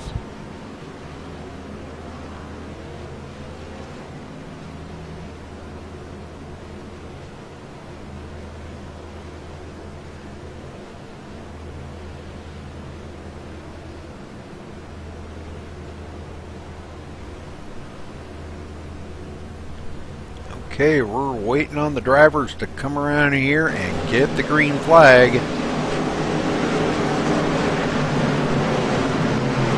The key is if this top 4 and 5 get settled down fast enough to catch up with the 88 of Houston, that's going to be key, because he's been pulled away a lot faster. Hayes car's in. Green, green, green. We're off and going here. Hopefully this is the last green flag start for these guys. Everybody can make it to the end of the race. Johnson already starting to pull away from Don Stevenson. Slides it in there in front of Richard Holland on that start. Richard Holland didn't get a good start again. He was pushed on the 32 line forward a little bit on that restart, so that enabled the 47 Don Stevenson to get by him. Right behind him, Ryan Borges and Nick Racino side by side, and we got a caution in the back. The 3 to 0-1, both involved. Yep, John Pensula. We'll go back and see what happened to him.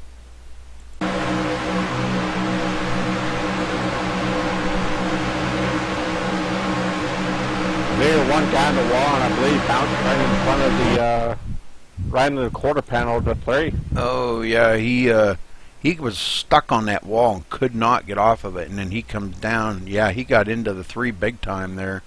It's like when it comes off of the wall, it just like pulls right to the left when it does, you know. Like you got a magnet, it's like, okay, it's like the wall's a spring, it just shoots you off. There's nothing you can do. I've dealt with that several times as a driver. Yeah, I'm sure that's not what he intended, but it happened, and well, you can't take it back after it happens. No. Top 5 really hasn't shaken up. The only difference is Don Stevenson at 47 and 31 Richard Holland swap places, 2nd and 3rd. The rest of your top 5 has been the same. And that was caution number 6. William Button in the 76 and Martin Porter in the 8 have both moved up a few positions with that. So even though they got damaged trucks, they stayed in this race and turning out well for them. Okay, so we got John Houston, Don Stevenson, Richard Holland 3rd, Ryan Borges 4th, Nick Racino 5th, Dylan Acart in 6th, William Budd 7th, Martin Porter 8th, Brandon Cruz 9th, and Jason DeBrice in your top 10. You want to drag somebody down here, Rudy? Sure, yeah. Pick one. I don't care. Picking the one is always hard. Okay. Let's go with the 31 Richard Holland. He's made his way through the field quite a bit. Sounds good.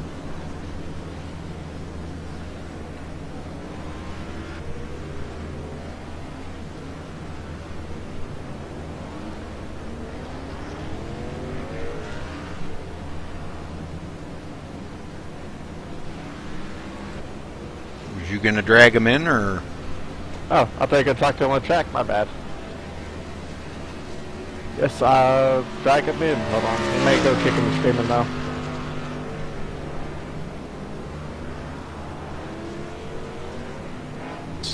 So hard. Hold on. Richard Holland, you got a copy? Yeah, I got you, Rudy. Well, you're starting third, buddy. Man, I'm telling you, you've been really trying to work these guys over up there. John Houston is just like on a rail. And now you're going to be starting third right behind him. You got anything for him on this restart? You've been a little bit slow on the restarts. Yeah, restart, Rudy, restarts on my Achilles heel, man. I'm not good at restarts, never have been, but I don't know, starting on the outside's a little bit harder. Hopefully, starting on the inside here, maybe we'll get a jump on 47. I don't know about the 88, you guys are tough, but we got a real good long run set up. I don't know, we'll have to see here. Well, it's been a heck of a race out there. Quite a few cautions just as of late here. Everybody pushing their trucks harder than they pushed it all race long. Are you holding anything back, or are you giving it everything you can right now? No, I am holding back a little bit, Rudy. Here, we just been riding, but the thing is, I've had so many incidents, and I've gone to the back of the field twice and had to race my way back up here. So, like I said, if this thing stays green, we're gonna go get them. All right. Well, we wish you luck here, Richard. Looks like you're going to be coming around here to 1 to go pretty quick. So the best of luck to you, and I would like to see you bring that into victory lane tonight. Would be really awesome. Yeah, thanks, Rudy. We'd really love that. Have Old Schools Motorsports in victory lane in the first race of this league here. That'd mean a lot to us. So, thanks a lot, Rudy. Okay, for sure.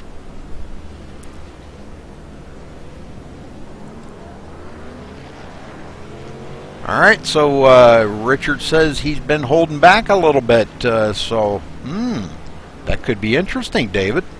Now, is he bluffing or is he not? That's the question. Yeah. I see that David's ripping on that truck and how hard he's running. I think he's bluffing a little bit, but you never know some drivers. Well, you know these drivers. You're a driver too. Sometimes it's kind of yeah, it's kind of fun to play a little mind game with some of the other drivers out there. So we're all guilty of it. Yes, sir. You never want to really tell all your secrets or let everybody know everything you're going to do. So it's always a fine balance as a driver. Do you show everything you have early on the race, especially if you're in the mid or the back, or you just kind of hang back and think, let everybody think, okay, this guy's weak, he doesn't belong to the top 10. It's smoke everybody. Yeah, I like to do that. It's a fine balance. I like to do it too. I also got wrecked a lot doing that too, so it's a risky one. All right, let's see what Stevenson's got for Houston here now on this restart. Stevenson's been pretty fast on the restart, and if he's better than Holland on this restart, shouldn't be a problem him clearing Holland for the second spot. Then he can just all he's got to do is go after Houston for the win. Now, the one place I always hate restarting is the outside in second, because you don't have any visual on the leader when he goes. All right. So, if he can get a good restart, I think he can top the 31. If he can't, the 31 might get him. Okay, we're coming to the green, and we're going to be restarting with 20 laps to go here, folks. Pace car getting ready to make that hard left turn one more time. It does, and Houston hits the throttle. Green flag is out. Don Houston had a really good restart. The 31 had a decent one, almost back to the third, so top 4 has not changed. Ryan Borges and Nick Racino still side by side. They have been for, how many laps now? They've been side by side battling for that position. Ryan is really fast, and Nick is too. Judging kind of what I'm seeing earlier in the race, that 32 is fast on the longer runs, not so much on the short run, so we'll see how much speed he can get throughout the run if this stays green all 20 laps. Well, Nick Racino kind of fell back just a little bit. Now he's door to door with Dylan Acart. One thing I'm seeing is the 88 of Houston is not running away from the 47 of Stevenson all that much. And Stevenson said he had something for Houston, so let's see if he does. 19 laps to go right now, and they're getting right after it. Now the question is, can these second through fourth stay in line, you know, to give them a little bit more of a chance versus Houston, or will they try to battle it out? If I was third or fourth place, I'll try to stay in line a little bit, just to keep that leader in sight. Yeah, and them front seven all the way back to William Budd have pulled away from 8th place Jason DeBryce quite a little bit. Nice to see William Budd take a big back up there in the top 10 after that hard leg in the wall. Don't see much of that damage anymore. His pit crew did a really good job getting that truck fixed up. Sure did. All right, no change in the front here. Ryan Borges in 4th. Nick Racino 5th. Dylan Acard 6th, and William Budd 7th. And then a little bit of a gap, about a 1.1 second gap back to Jason DeBryce. Brandon Cruz 9th. That lap Don Stevenson closed in about 3/10 of a second on John Houston. So Don Stevenson is catching Houston. It's just a matter of really having the time to complete the pass. That's the question. Travis Brown in 10th, Martin Porter in 11th. And those two were right tight together. And look at this here, the number 3 of Ryan Keys rolling into the 12th spot. Moving forward really quick here. Trying to make up some ground. That truck's about a foot shorter than everybody else's.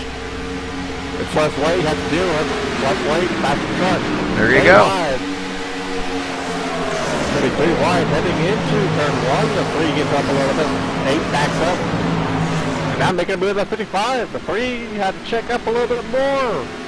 These guys are giving everything they have. This is much more battle for 10, so this is money they are trying to get. Excuse me, that's battle for 11. These guys are not letting Houston get out very far, I can tell you that. They're staying right on his bumper. Now, we were talking earlier there, David, about Houston being really good on a short run. And right now they're all pretty much even out here. They've all been on pit road running about the same amount of laps on their tires. So if he does kind of fall off on the long run, these guys could eat him up before the end of this, because there's 4 of them coming right up behind him really fast. Indeed, I looked at the lap times now. Don Stevenson gained 5/10 off of Houston, but Houston, the lap before, gained 3/10 on Stevenson. Stevenson coming on fire. Look at Richard Holland. Richard Holland that's probably kicking in a little bit. Let's see what kind of damage Richard Holland can do in that old school motorsports Chevy. Well, he seemed pretty confident. He said that he had something saved up for him, so I'm really kind of anxious to see what he's got in store for Houston up in the front. Stevenson goes back to 3rd, Ryan Borges 4th, and Nick Racino 5th. Those 5 have pulled away about almost a second ahead of Dylan Acart. And it looks like with the 31 passing the 47, the top 5 will stretch out a little bit more. So it looks like the 31 was getting held up a little bit by the 47 of Stevenson.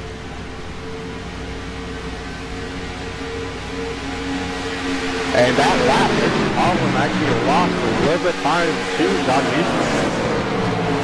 I think John's probably doing a little bit of mirror driving right now. He knows it's coming down to the end of this, and he's got to stay out there in the lead, you know, at least another 6 or 8 laps here, and then maybe he can kind of drift a little bit. But boy, right now he's got to keep that distance away from them guys, and don't let them use that draft. I think he might have been fading up a little bit, and he may have heard me say, you know, they're catching them fast.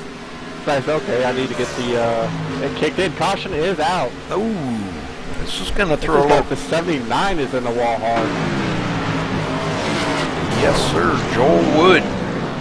Looks like him and somebody got together there. Let's go back and take a look. The 8 of Martin Porter looks like.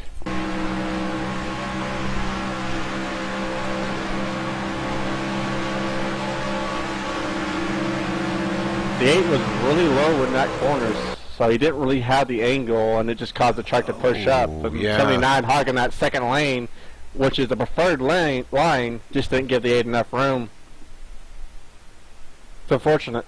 Yes, it is, and that's going to probably end both of their days right there. I think they're definitely going to have a lot of damage on them trucks, but well, more so the 79 as he gets into the outside wall. Indeed. The 79 had a long day along with the 8, and both of them just got longer. But with this, you get some trucks that can get their truck a little bit more repaired and get some fresh tires. These guys bumping and banging on the truck here as he comes down and gives him a little what for on the track. Oh, temper's flying under Michigan. I don't think Joel was too awful happy with that. As a driver, I wouldn't be either, to tell you the truth. Yeah. I might put some bumper somewhere. All right, so John Houston first, Richard Holland second, Travis Brown now up to third, Ricky Brinkman fourth, Michael Tibbetts fifth, John Pensula sixth, Martin Porter seventh, Nick Racino eighth, Jason DeVries ninth, and William Budd 10th. We had a few guys take pit road on that. I'm honestly surprised the leaders did not go pit road. I would want with pit with about 8 to go for fresh tires. Yeah, Don Stevens, Ryan Borges, they come down pit road, and that could have been a good call for them. They are on roughly around 10, 15, maybe 20 laps on this set of tires. I forget when the last time they had 8 pitted. So that could be all the difference. Yeah, knowing that John's didn't seem to be as good on the long run. He was really good on the short run. These guys, once they get just a couple laps on their tires, should be able to pass up a lot of these folks that stayed out and get to him and hopefully make a good show here and pass him up maybe for the victory or just put on a great finish. Dude, I'm kind of looking back where the 32 ride Borges and the 47 of Don Stevenson fell back. They fell back to 5th and 6th, but they got a lot of lap cars in front of them. Those lap cars stay, it might be a problem for those two, but if they get the wave around, then look forward to a really good finish if there's no problem. Well, this but is they have a lot of cars. Caution number 7, and we still have 5 lead changes, and John Houston has led 80 laps now. He has been the dominant one all race long. That's for sure.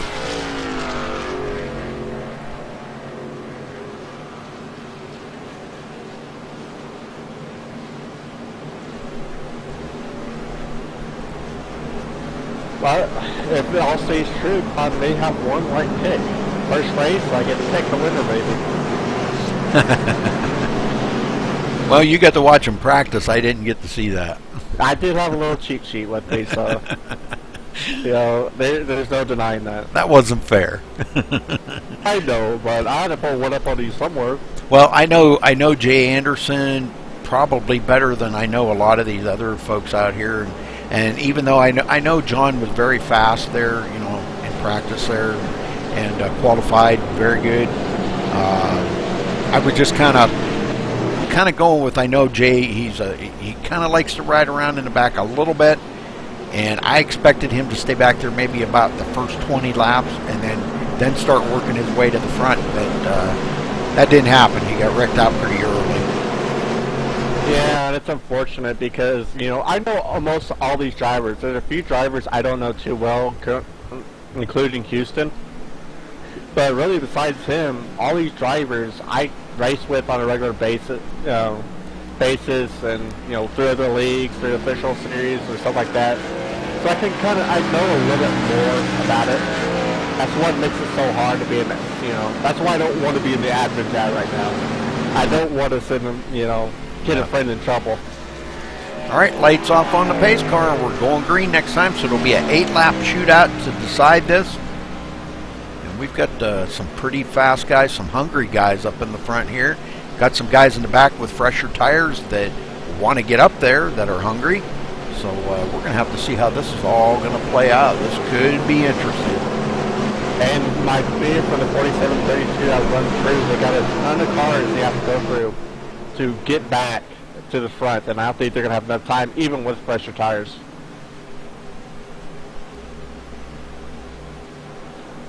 Well, they should be able to pick up a lot of positions anyhow. Ryan Borges starting 14th, Don Stevenson starting 13th.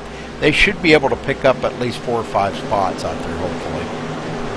You know, with fresher tires and with a lot of these other guys not pit, you know, they at least ran like 10 laps on that set of tires. So, Right. you know, I think they could get somewhere 7th, 8th, respectively.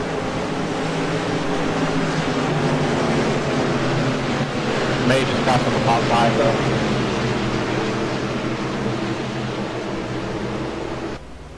Okay, pace car about to head down pit road. It does. John Houston on the loud pedal. And here we go. Green, green, green. And I want to sound like a broken record, but the 31 really did not restart good at all. The 55 was pushing him on that restart. Travis Brown makes an appearance in 4th place. So he's making a move. He's up to 3rd. Third, yep. For 5th. Yep, John Pasula in 5th. Nick Racino 6th right now. And he's pushing that 0-1. He's like, go, go, go. I got Motion Wolf behind me. Go. William Budd in 7th. Don Stevenson working his way up. He's up into the 9th place right now. Look at him, 4 wide back here. Nearly 5 wide. Ryan Borges clear down on the apron trying to pass. Holy smokes, and he does pass up Michael Tibbetts. In the wall. And moves into 10th, so he is in the top 10. Don Stevenson into 8th. Oh, the 1 gets in the wall. Hits that's like good. the 23 in the wall. The 1's still spinning on the apron. That brings out the caution, so we'll go back and check it out. 79 also involved in that. Wow. They're 3-4 wide. It just wasn't going to work for very long. Jason DeVries up here. Dale Gravel comes up underneath him. And I don't think that's where it started, but it looks like Jason DeVries gets into the back of, who was that? The 23 of Tibbetts, I believe. Yeah, Michael Tibbetts, yep. That's what started it. The one game, the quarter pin on Tibbetts, and it just snowballed from there. The 79 had nowhere to go, smacked into the 1, and I believe I heard the engine on the 79 blow also, so he might be done for the race. Oh, man, yep, yeah, he did. I don't know if that was the 79's engine, but someone's engine is gone. That was the 79. Yep. Okay. It's unfortunate. He had a long race. Yeah. 56 had a good view for his cockpit. Well, I would say we're probably going to have about a 2 or 3 lap shootout here, David, to finish this up. Let's see. I don't want to get down there and interview nobody now. It's these guys are trying to concentrate. I don't want to disrupt their concentration. Richard Holland is right there in 2nd. Brown 3rd. Ricky Brinkman. There's another one that has slipped back in there. He's got a little damage on the truck, but he's back in the hunt now. Nick Racino 5th. William Budd back up to 6th. Holy smokes. He's come back strong. His pit crew did a wonderful job repairing that truck. They sure did. And he's right up there. He has potential to get easily in the top 5. Don Stevenson in 7th. He's made up of ground. Yep. Pensula into 8th. Dylan McCart 9th. And Ryan Borges breaking the top 10. But I think he's got, he can pick up another position or 2, I believe. He's just that fast. He's one of the cars with the pressure tires for the last caution, so they're making moves. They just had nowhere to go.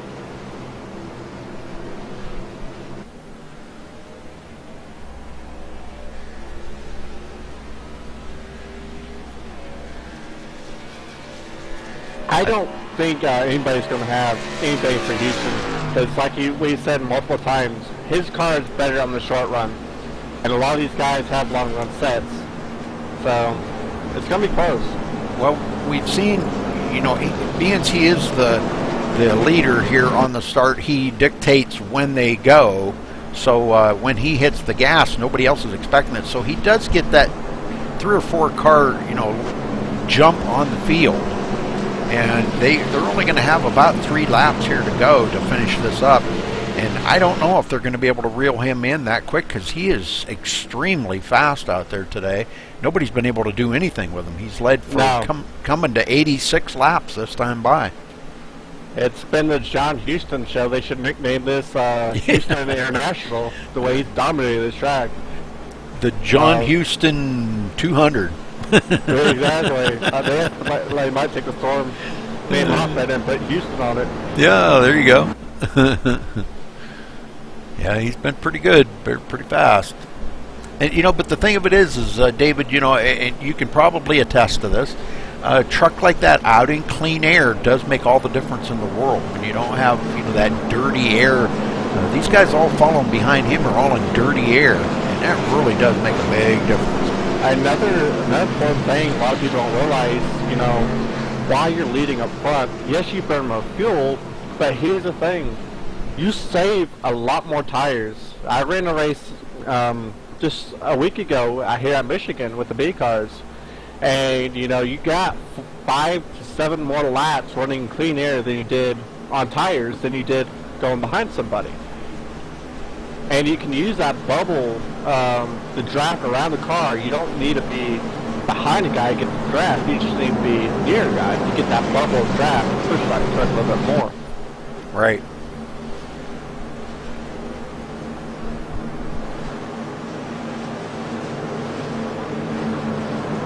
Well, I was wrong. We're going to have about a 2-lap shootout here.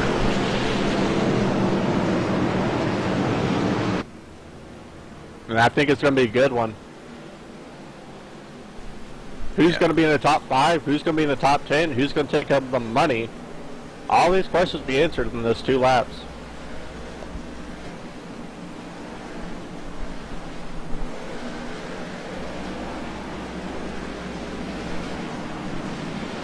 We still have around 18 cars on the lead lap. Yeah, that's pretty awesome. All the way back to Michael Tibbetts, Breen Johnson, first one a lap down, and the rest of everybody out on pit road. Joel Wood, Everett Lane, and Dominic Dyball on pit road. Trying to get those trucks repaired as much as possible to get them up and running. There's no resets in this league, so truck is damaged. You gotta wait on your victim. You gotta hope you pay them a lot of money. William Budd's crew, I think he paid him a fortune. That truck is looking beautiful after being nearly destroyed on that right side earlier in the race. Yeah, that's for sure. I want to find out his secret in his pit crew. I wonder if it's like 5-hour energy or something. I could say what it could be, but I don't want to say that on the air. I catch your drift. I catch your drift. Okay, a 2-lap shootout, folks, as we're coming to the green this time. Let's see if anybody's got anything for John Houston out front. Pace car about to come down pit road for the last time today. We're going to have 2 laps to decide this. Green, green, green. And Houston gets another great start, and 31 still struggling on it. After his 4th attempt, and none of them been so good on the outside. Coming up finally with a 33 of Travis Brown, making a move on the inside. Looks like he's going to clear that pass. Travis Brown in the back most of the day, up in 2nd. 76 is up there in the top 5 too. Washes up the hill a little bit, but he keeps it off of Richard Holland.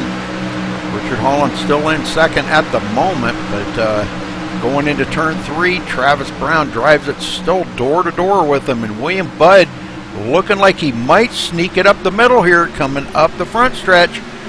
Goes to the outside and right behind Richard Holland, and does go 3 wide down the front stretch to the line. William Budd up the middle. Ryan Morgan has 5th place marked up. That's the last person that's going to get paid. So the main battle is going to be top 3 and the top 5, 2nd through 4th. Don Stevenson at 47 is picking around a little bit there. Yes, he is coming up through, and look at the run he gets and comes up on the inside. Man, what a job he did, and he drives it in there hard. Can he make it stick? He's going up the track. They got the run on him. 3 wide, 4 wide. Going to the finish here. And it looks like he tried his heart out right there, but man, oh, and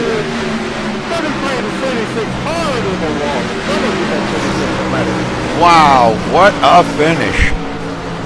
You got to hand it to you. Don Stevenson at 27 started 7th. He made a move, got 3rd out of it. Can't fault him for that. Wow. That was awesome. Awesome finish right there, guys.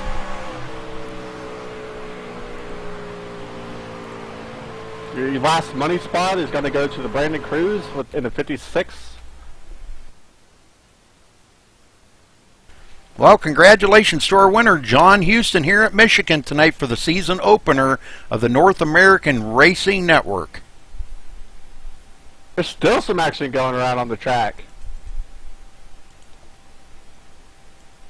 Some people are not very happy right now.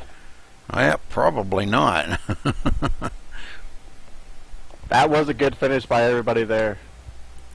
Well, I think what we might do is let's give them guys a second or two to cool down out there. Let's run down through the results here real quick so we do get the full view of what happened, or where everybody finished. John Houston, of course, our winner. Richard Hall in 2nd. Don Stevenson 3rd. Nick Racino 4th. William Budd 5th. Travis Brown 6th. Dylan Acart 7th. Ricky Brinkman 8th. Ryan Borges 9th. Brandon Cruz 10th. John Pasula 11th. Martin Porter 12th. Ryan Keys 13th. Dale Gravel 14th. Michael Tibbetts 15th. Jason DeVries in 16th. Gary Bauer 17th. Charles Starks 18th. Breen Johnson 19th. Joel Wood 20th. Everett Lane 21st. Dominique Dieball 22nd. George Bark 23rd. Jay Anderson 24th. Jonathan McMinn 25th. Tim Racino 26th. Phil Gary 27th. Chad Wilson 28th. And Doug Lemons, first one out of the race today, finishing 29th. So 29 drivers. So pretty good. But good turnout here. Yeah, John Houston winning here today at Phoenix. That's pretty awesome. Well, I think what we might do is we'll just see if we can't get down there on the track and talk to them. Rather than, well, I don't, do we have them all in TeamSpeak that we could get in here? Yeah, we have them all in TeamSpeak. Okay. Let me drag it. Do you want to start with 3rd or do you want to start with 1st? No, let's start with 1st. All right. Well, let me find the drivers here. John Houston. I got John. You can get the other two. I'm John Houston. You got a copy? Yes, sir. I got you ready. Well, John, you led 90 laps today. Congratulations on your victory here at Michigan for the season opener here at North American Racing Network. Talk about your race and how you dominated so well out there. What was your secret? Just stay out front and stay out of trouble. Was the truck better in clean air? Oh yeah, oh yeah. If I get behind somebody, I'm pretty tight. But yeah, that was the key, just staying out front. Well, that's what we kind of figured. We were watching, and you know, it seemed like you really were good on the restarts. Your truck was really awesome on a short run. Now, on the long run, we did see some of the guys start to reel you in a little bit. So obviously, your setup was good for the short run, correct? Yeah, I knew it was going to be a 20 to 30 lap runs. So I went with that instead of doing the 40 lap runs. But yeah, I started to get tight right there at the end before the caution come out. Right. Well, we'd seen a few guys at the last minute there tried to dodge on pit road and take new tires in hopes to maybe get up there and challenge you, but they kind of just fell just a touch short, which one of them actually made it there, finishing 3rd. Don Stevenson, but he was one of them. Him and Ryan Borges took a couple tires there with, what was that, 11 to go, I think, when the caution come out, that one caution, and stuck right there with you. But you bring home the victory here today. How does this make you feel, and what does this kind of set in mind for next week?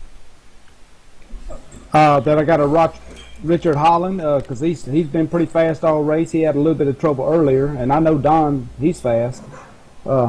Just got to prepare for those two, those two and Ricky.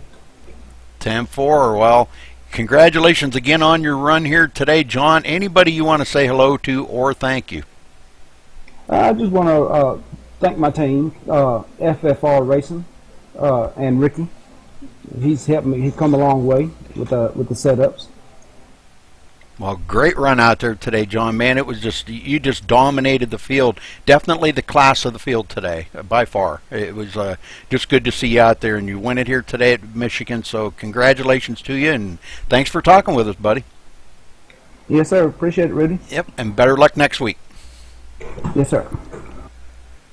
All right, we got second place here. Richard Holland, you got a copy? Yeah, I got you, Rudy. Well, Richard, you come in second today. Not bad. First runner-up. That's pretty respectable.